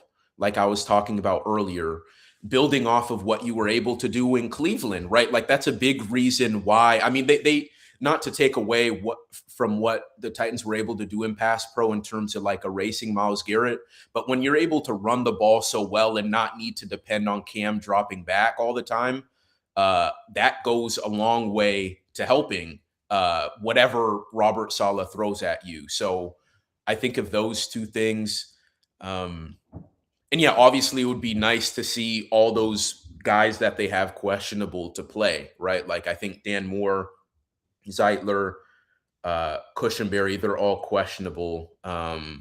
So, I mean, obviously having them would help, but I think Corey Levin has looked really good. And if I wasn't at the presser, but I know Nick Holes, the offensive coordinator, was very complimentary of what he was able to do and stepping up at center. So yeah, I think it's a combination of those things, right? Like the health, you want that to be there, but that's maybe not something you can control as much. But I think the quick passing game and Tony Pollard, getting him going again would go a long way to helping whatever Robert Saleh throws at you. Yeah, defensively, they're going to have a challenge on their hands as well. Obviously, anytime you take on a Kyle Shanahan-led offense, and particularly with Christian McCaffrey in the backfield, whether his versatility in the passing game and the running game as well, and then obviously George Kittle and Jawan Jennings as well on the outside. But, when you look at this San Francisco team, it's, for me, I remember watching the game several weeks ago on Monday Night Football against Carolina where Brock Purdy showed he has the ability to be, turn the football over, and there's some takeaways that can be made on the defensive side of the football. How can this Titans defense attack him and force him into some mistakes, kind of like the Panthers did on Monday Night Football? Yeah, it like it always does for the Titans. It starts inside with Jeff Simmons, right, in terms of pushing the pocket. That is going to be really, really important for them. I think making Christian McCaffrey as one-dimensional as possible, right? And that's much easier said than done because he's tracking. I believe he's still tracking for both 1,000 yards rushing and receiving. But man, if you can take away, if you can make it difficult for the Niners to run the ball, and actually Christian McCaffrey hasn't been the most efficient rusher this season. If you can win there, right? And maybe make him just a pass catcher in a way, I think that would help a lot in terms of like affecting Brock Purdy and everything, and in terms of like taking away like that security blanket in the run game. I think that would go a long way to helping to slow down the Niners offense, which maybe hasn't been as dynamic as we've seen in years past, but because of the guys they have, you have to watch out. And Yak is Yak is something you always have to watch out for with the Niners, and George Kittle is out there doing his thing too. So yeah, I think it's going to be Jeff Simmons setting the tone. And I think by a lot of metrics, he's been, if not the best, he's been like a top 2 D tackle in football this year. But then also, I think taking away Christian McCaffrey in the run game as much as possible. Ben, it almost sounds stupid to say, Jeff Simmons is pretty good, but it feels like, and I don't know if it's because there's such a dearth of talent around him, but it feels like he's really kind of taken things to another level this season. It does. It does. I think one thing that has helped is the weight he lost, and he talked about that at length during, what was it, mini camp, training camp. And yeah, he just looked more explosive, like coming off the ball. And I think that has really paid dividends at this point in the year. So I would say that's number one. But honestly, Mo, it's not even just like his play on the field. I think as a leader, he's really stepped up this year. And he's been like a captain for a few years now. But I just feel in terms of how he talks to the media, in terms of how he's approaching his relationship with Cam, in terms of holding people accountable, and stuff we've heard behind the scenes at practices, whether there's something he doesn't like and he'll call out, what was it, JC Latham or whatever it is. I think we've seen him take a lot of steps to become more of not just a star player, but become a superstar franchise cornerstone type of guy that you can't get rid of, which I think that's a big reason why we didn't see the Titans move on from him, where I think if this was even Jeff Simmons a couple years ago, as good as he was, I think if we still saw that Jeff Simmons, I think there'd be a good chance he may have been traded. But because of how he's stepped up as a leader, as a cornerstone personality for what the Titans want to be in the next 2 to 4 years, I think that's honestly been the most impressive thing to me. It's not just that he's probably going to get his first team All-Pro nod, but it's that everything it takes to be like an elite leader and a franchise player for a team. I think he's really stepped into that in a really impressive way this season. There was a clip that I saw on Twitter or on X or whatever we're going to call it, a couple of days ago. He was mic'd up during the Cleveland game, I guess, and it was just amazing to watch him and the energy that he played with. It, man, he's a talker. I mean, I don't know if there's anybody better to mic up, and if there is, hopefully they will mic them up at some point. But man, he gets after it and he lets you know about it while he's out there. That was a fun clip to listen to. I think it's on the Titans Twitter account. So if you've not heard it, go check that out. But Ben Arthur of NFL on Fox joining us here on Main Street Sports Today, presented by the Tennessee Orthopedic Alliance of Columbia. Ben, you cover the AFC South, and the Titans are 4 teams that you deal with. But what's going on in Indianapolis? Well, a lot's going on in Indianapolis. I think first of all, I mean, before the Philip Rivers stuff, I think the decline for them really started when Daniel Jones was playing less than 100%. I think that didn't get enough credit, like up until the Achilles tear, obviously, which was you hate to see that for him because he felt like he really changed the narrative for him in terms of what he's capable of, and he seemed to be like that next guy to flip kind of the switch in terms of getting in a new environment as a high draft pick quarterback. But as soon as he like broke his leg, right, like it was a fracture in his fibula, then we started to see things slow down for the Colts, right? Because all of a sudden teams, I mean, Jonathan Taylor is always going to be the focus for them, but as soon as the threat of Daniel Jones wasn't as strong as it was, I think that kind of began the unraveling for them. So I think that's first and foremost. In terms of Philip Rivers, I don't see it ending well. I really don't. I mean, and even just seeing the videos out of Indy, like how he looks, right? Like, and he's never been like a mobile guy, but he literally looks like he just got off the couch. And to return, and to not only return, but to return against a Seahawks defense that's probably, I think they're the third best defense in the NFL. It's going to be hell on earth for him. And it's going to have to be like maybe Jonathan Taylor getting 25 plus carries, a lot of quick passes. Like I still don't really even know what it's going to look like for him throwing the ball, because even the routes on air he was throwing, like it didn't look smooth. Like it didn't look that good. So I don't know. I'm really concerned for them. I don't. Maybe I'll be eating my words after Sunday, and it'll be this incredible story. But right now, it just doesn't look like it's going to end well. And I guess maybe I applaud the Colts for trying something, but then it's also a slap in the face to the much younger guys who are available, and even Riley Leonard, you drafted him. Like it sounded like even if.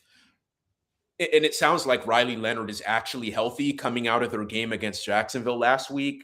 It sounded like from the beginning that even if he was healthy to play, like Philip Rivers was going to be the guy. And then also all the free agent quarterbacks that could have gotten a call, that sounds like maybe they didn't. It's just I don't quite get it. So yeah. I have a ongoing text string with 3 of my closest friends from college, and I said, I've never seen an on-field death, but man, I mean, particularly against this defense, and like you said, no more mobile than he was even when he was actually playing. I mean, you're asking a lot of your offensive line to not keep him upright, but keep him alive. Yeah. Shoot, I mean, this could get ugly. I don't know. And it's not, I don't feel like that's us like being dramatic. Honestly, it's not hyperbolic, as Calvin this is not said about hyperbole something at else all. Yesterday. No, this looks like dangerous. To be honest, it looks very dangerous. And I mean, for a league that's about player safety and that kind of thing, I don't know how you sign off on this. No, I don't. And even when they brought Philip Rivers in, I always thought in my head the best case scenario was just Riley Leonard playing and then Philip Rivers just being like a player coach type of thing. But like for them to be so committed to just him after not playing for 5 years, being mid-40s, and doesn't look like that good a shape, like, yeah, it's gonna, maybe they throw in Riley Leonard in there. Maybe it's exclusively quick passing, like I said. Maybe it's Jonathan Taylor getting 30 carries. Maybe it's Jonathan Taylor in the Wildcat. Yeah, it could be, honestly. Like, just to be honest, because, yeah, I don't know. I don't see it ending well. Yeah, Ben, it's an absolutely loaded slate, though, when you look at the schedule this weekend for the NFL. Just some matchups that are on the docket this week. You got Green Bay making the trip out to Mile High Stadium to take on the Denver Broncos. You have the Rams and the Lions getting it together, and obviously in the AFC East, a much talked about 12 p.m. matchup between the Buffalo Bills and the New England Patriots. Of just the matchups this week, which ones are you really excited to see and maybe have some playoff implications on them? I think the Lions Rams one is a big one, and Stafford, of course, former great Lion. I think that's a big one. I mean, honestly, all the games you mentioned are substantial. I believe if the Patriots win, they'll beat the Bills. They'll be the AFC East champs. So that's obviously a big game too. And yeah, I don't know. It's hard to pick what game means the most because a lot of them are very high profile. But yeah, I think for me, just going back to Phillip Rivers for a second, like that Seahawks Colts game is for me the number one watch because I just want to see what that looks like. How on earth is this going to shake out? Like, we know there are great games on the slate, but like, I'm just so fascinated as a fan to like, can this actually work? And I don't think it will, but like, I just want to see it. So is that almost like a slap in the face though to Riley Leonard though, considering you're a guy who's young, who was just recently drafted? You know, you guys believe in me. I didn't play bad last week versus Jacksonville, but you're going to bring in a guy who is 44 years old and is on his couch. He did literally. And yeah, like you said, Riley Leonard didn't play bad last week. I mean, it was a really tough situation. And the Jags, we're talking about great defenses. They have a top 5 defense too. Like the way they've played the last several weeks, and for him to like step in like a really emotional moment for the team and to like not to make sure things don't like completely fall apart. He played decent, you know, and yeah, it is a slap in the face to him. It's a slap in the face to a Brett Rippon. It's a slap in the face to whoever other free agent quarterbacks are available. I know Cam Newton talked about it. I guess he is still kind of low key been looking for calls. I guess if the right opportunity presents itself, and I know he talked about that on his podcast. Ryan Tannehill is, I don't know if they even reached out to him, but former Titans guy, I don't know. It seems like he just kind of fell off the face of the earth. But he last played in 2023. So I don't know. It just, yeah, it does feel like a slap in the face, and just like no one questions the mental side of it for Phillip Rivers. Like we know from like the neck up, like he's as good as we've seen in kind of the last few decades. And obviously his relationship with Shane, like, and he was running, I guess, coaching his son in Alabama. It was the same as the Colts offense. So no one is questioning his ability to run the offense. It's all physical. Like, are you going to seriously get hurt? That's what we're concerned about. So yeah, it is a slap in the face. It is. I would be offended if I was a guy trying to get back in the league, or a young guy like a Riley Leonard just trying to establish myself. Ben Arthur of NFL on Fox joining us here on Main Street Sports today. Yeah, that's definitely going to, as they say in the business, that's going to do numbers just for what you've just said. I think people are going to be intrigued by what this actually looks like. Have the Colts announced a depth chart? Is he QB1 this weekend?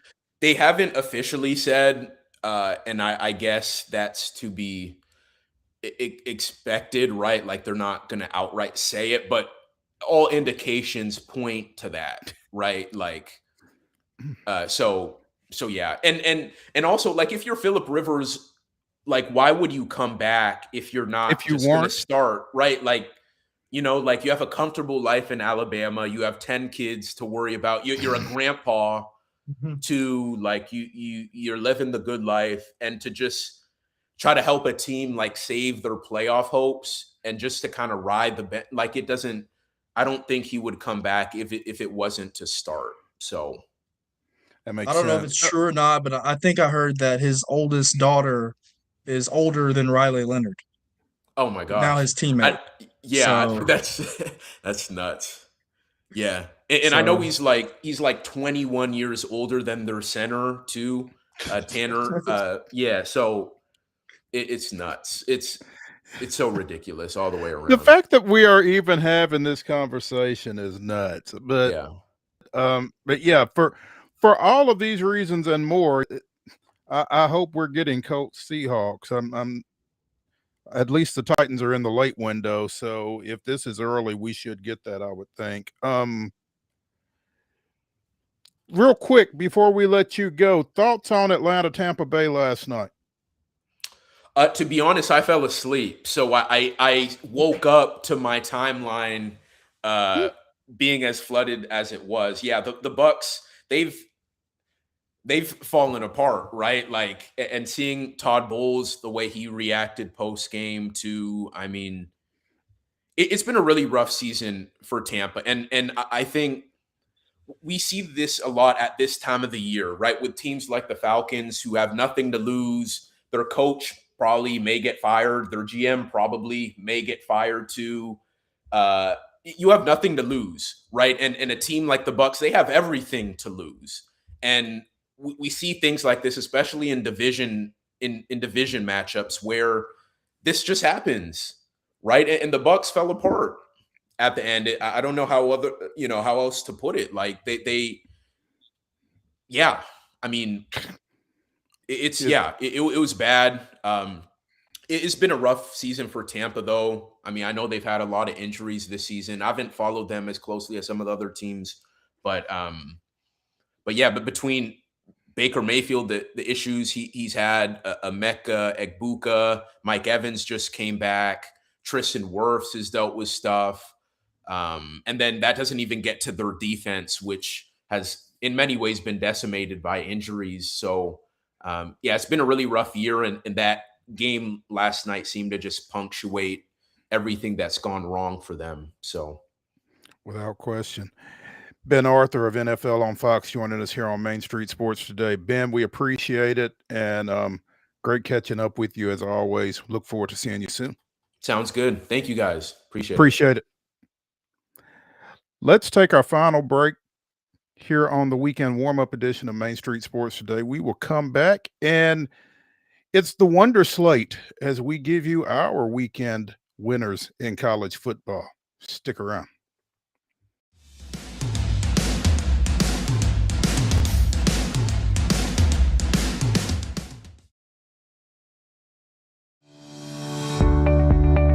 When I think of Delta Dental now, it's really their core values. It's the volunteerism, it's the giving back. Delta Dental gives us 10,000 toothbrushes. So twice a year, we have these children that are going home with food that may not have weekend food, and they're also getting a toothbrush. The best partners are the ones that truly do impact the community together.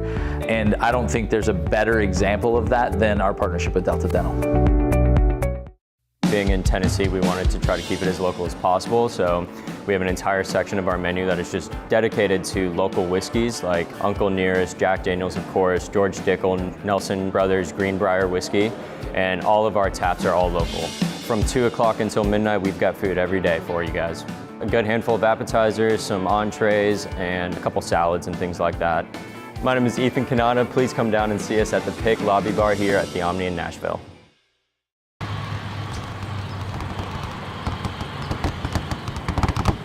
The winning just got closer. All new Sportsbook, the latest gaming machines, live horse racing, and more. The Mid Gaming Hall, Kentucky Downs. Winning just got closer.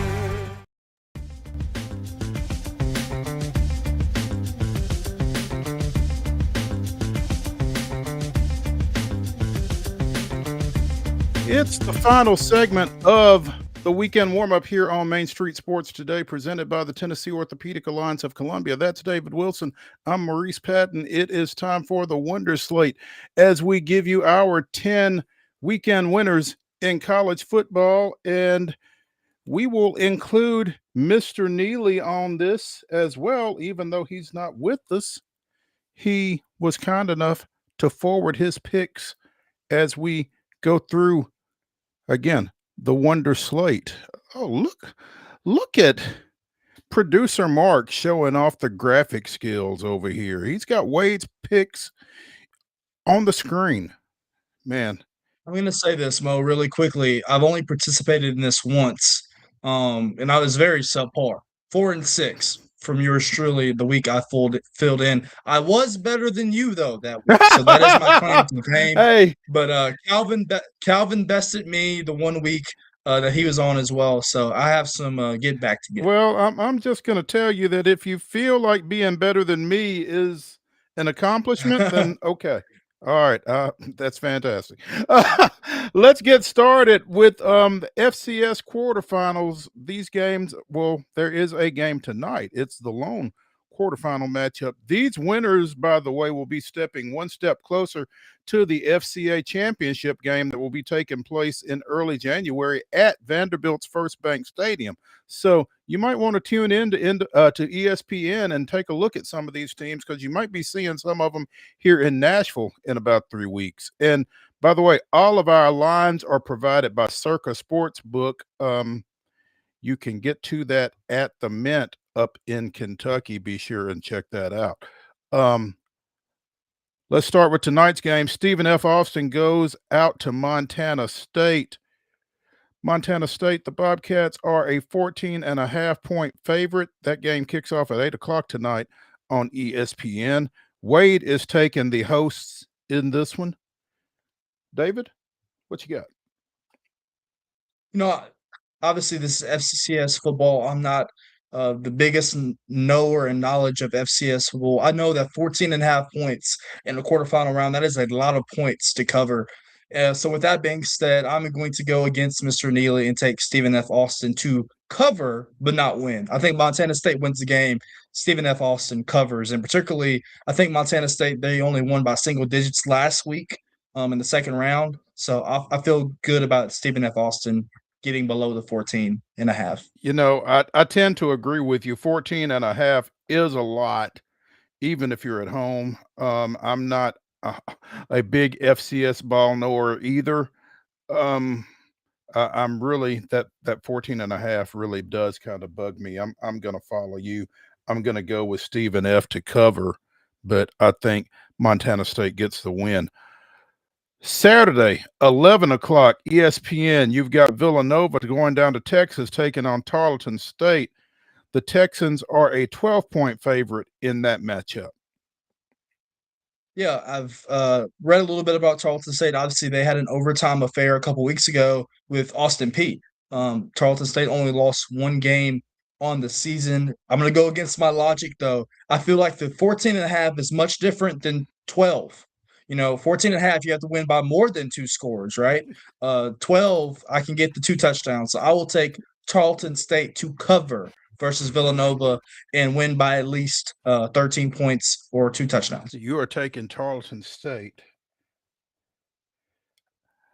I am going to continue with that being a big number. I'm going to take Villanova to cover. I don't think they win the game. Maybe it's about 10 points, but that 12 points again kind of scares me a little bit. Army and Navy, it's a 2 o'clock kickoff on CBS. Who you got? That's a 6. Amazing Daniel. I'm sorry. Navy is a 6.5-point favorite in that one. Yeah. Amazing Daniel, Wilson County native, Green Hill linebacker, committed to go to Army. With that being said, I'm going to go against a guy that I love covering. Navy is going to cover versus Army. The midshipmen get the 6.5. Yeah, I think Navy takes care of business in this when they win by at least a touchdown. Give me the midshipmen. Another FCS quarterfinal matchup. South Dakota goes to Montana. The Grizz are a 7.5-point favorite. This is a 2:30 kick on ABC. Okay, one of my favorite Titans, even though I'm not a big Titans fan, to watch was punt returner Mark Mariani. Montana alum. I'm going to go with him. I think the Grizz cover the 7.5 versus South Dakota. Somebody's got to win a road game in the FCS quarterfinals. I think it's the Jackrabbits. Give me South Dakota right here. The final. You're trying to catch up on some ground on Mr. Neely. No, well, you're ahead of him. I just don't. You're trying to stay ahead. I don't want to go chalk. Okay. The final quarterfinal is Illinois State going out to the West Coast, taking on UC Davis. Again, the hosts are a 2.5-point favorite. Here's your road team winning. Illinois State's going to win this game. That is a 4:00 start on ESPN Plus. David has Illinois State. I'm going to go with UC Davis in this one. And in the bucked up LA Bowl, you've got Boise State and Washington. That's a 7:00 kick on ABC. The Huskies are a 9.5-point favorite. This one's interesting to me because Boise State's got a little momentum. They're your Mountain West champions after beating UNLV couple weeks ago. 9.5 feels like a lot in this game. This is a Boise State team, but their losses, they played some really good teams. South Florida, Notre Dame, etc. I have a feeling that Boise State's going to keep this one close. I know that might be a little wild. Give me Boise State to cover. Actually, I agree with you on that. Easy to cover and possibly pull off the upset right here. Picking up the pace, Tuesday, December 16th, is the Salute to Veterans Bowl as a 2.5-point favorite against Jacksonville State. That is an 8:00 kick on ESPN. Give me Troy in this one. Don't know much about them. I'll go chalk and I'll take Troy. I'm going to take Troy. They're having a really nice season, and this would really cap it off right here. On Wednesday, the Staff DNA Cure Bowl, Old Dominion and South Florida. The Bulls are a 3.5-point favorite. That's a 4:00 kick on ESPN. Yeah, despite the coaching change, give me South Florida to cover this one. Same here. Yeah. Also on Wednesday, the 68 Ventures Bowl has Louisiana and Delaware. Louisiana is a 3-point favorite. That's a 7:30 kick on ESPN. Yeah, I just watched Delaware once this year when they took on Middle Tennessee State in the middle of the week. Don't know much about them. I'll take Louisiana, to cover the 3. I'm going to go with Delaware in this one. Okay. You were impressed by what they showed against the Blue Raiders. They weren't bad. And finally, the Xbox Bowl on Thursday, December 18th. It's Missouri State and Arkansas State. Missouri State without their coach who just took the gig at Coastal. But I'm not sure who the favorite is in this one. It's an 8:00 start on ESPN Plus. ESPN2. Picking straight up. Yeah. Who you got? Give me no coach. Give me Arkansas State. Hang on, let me see. You're going to take Arkansas State. Is that Butch Jones still? Yes, Arkansas State is a 1.5-point favorite. So give me Arkansas State. Arkansas State. Okay. I'm going to go Missouri State just because it's no more than that. So give me Mo State for Heather Williams. There is your Wonder Slate for the FCS quarterfinals and the early bowl edition. Again, these are all lines provided by Circa Sportsbook. It's available at the Mint up in Franklin, Kentucky. Go check that out. That's going to do it for the weekend warm-up edition of Main Street Sports Today, presented by the Tennessee Orthopedic Alliance of Columbia. Be sure and come back Monday at 2:00. We will be here. Hope you are as well. Have a great weekend.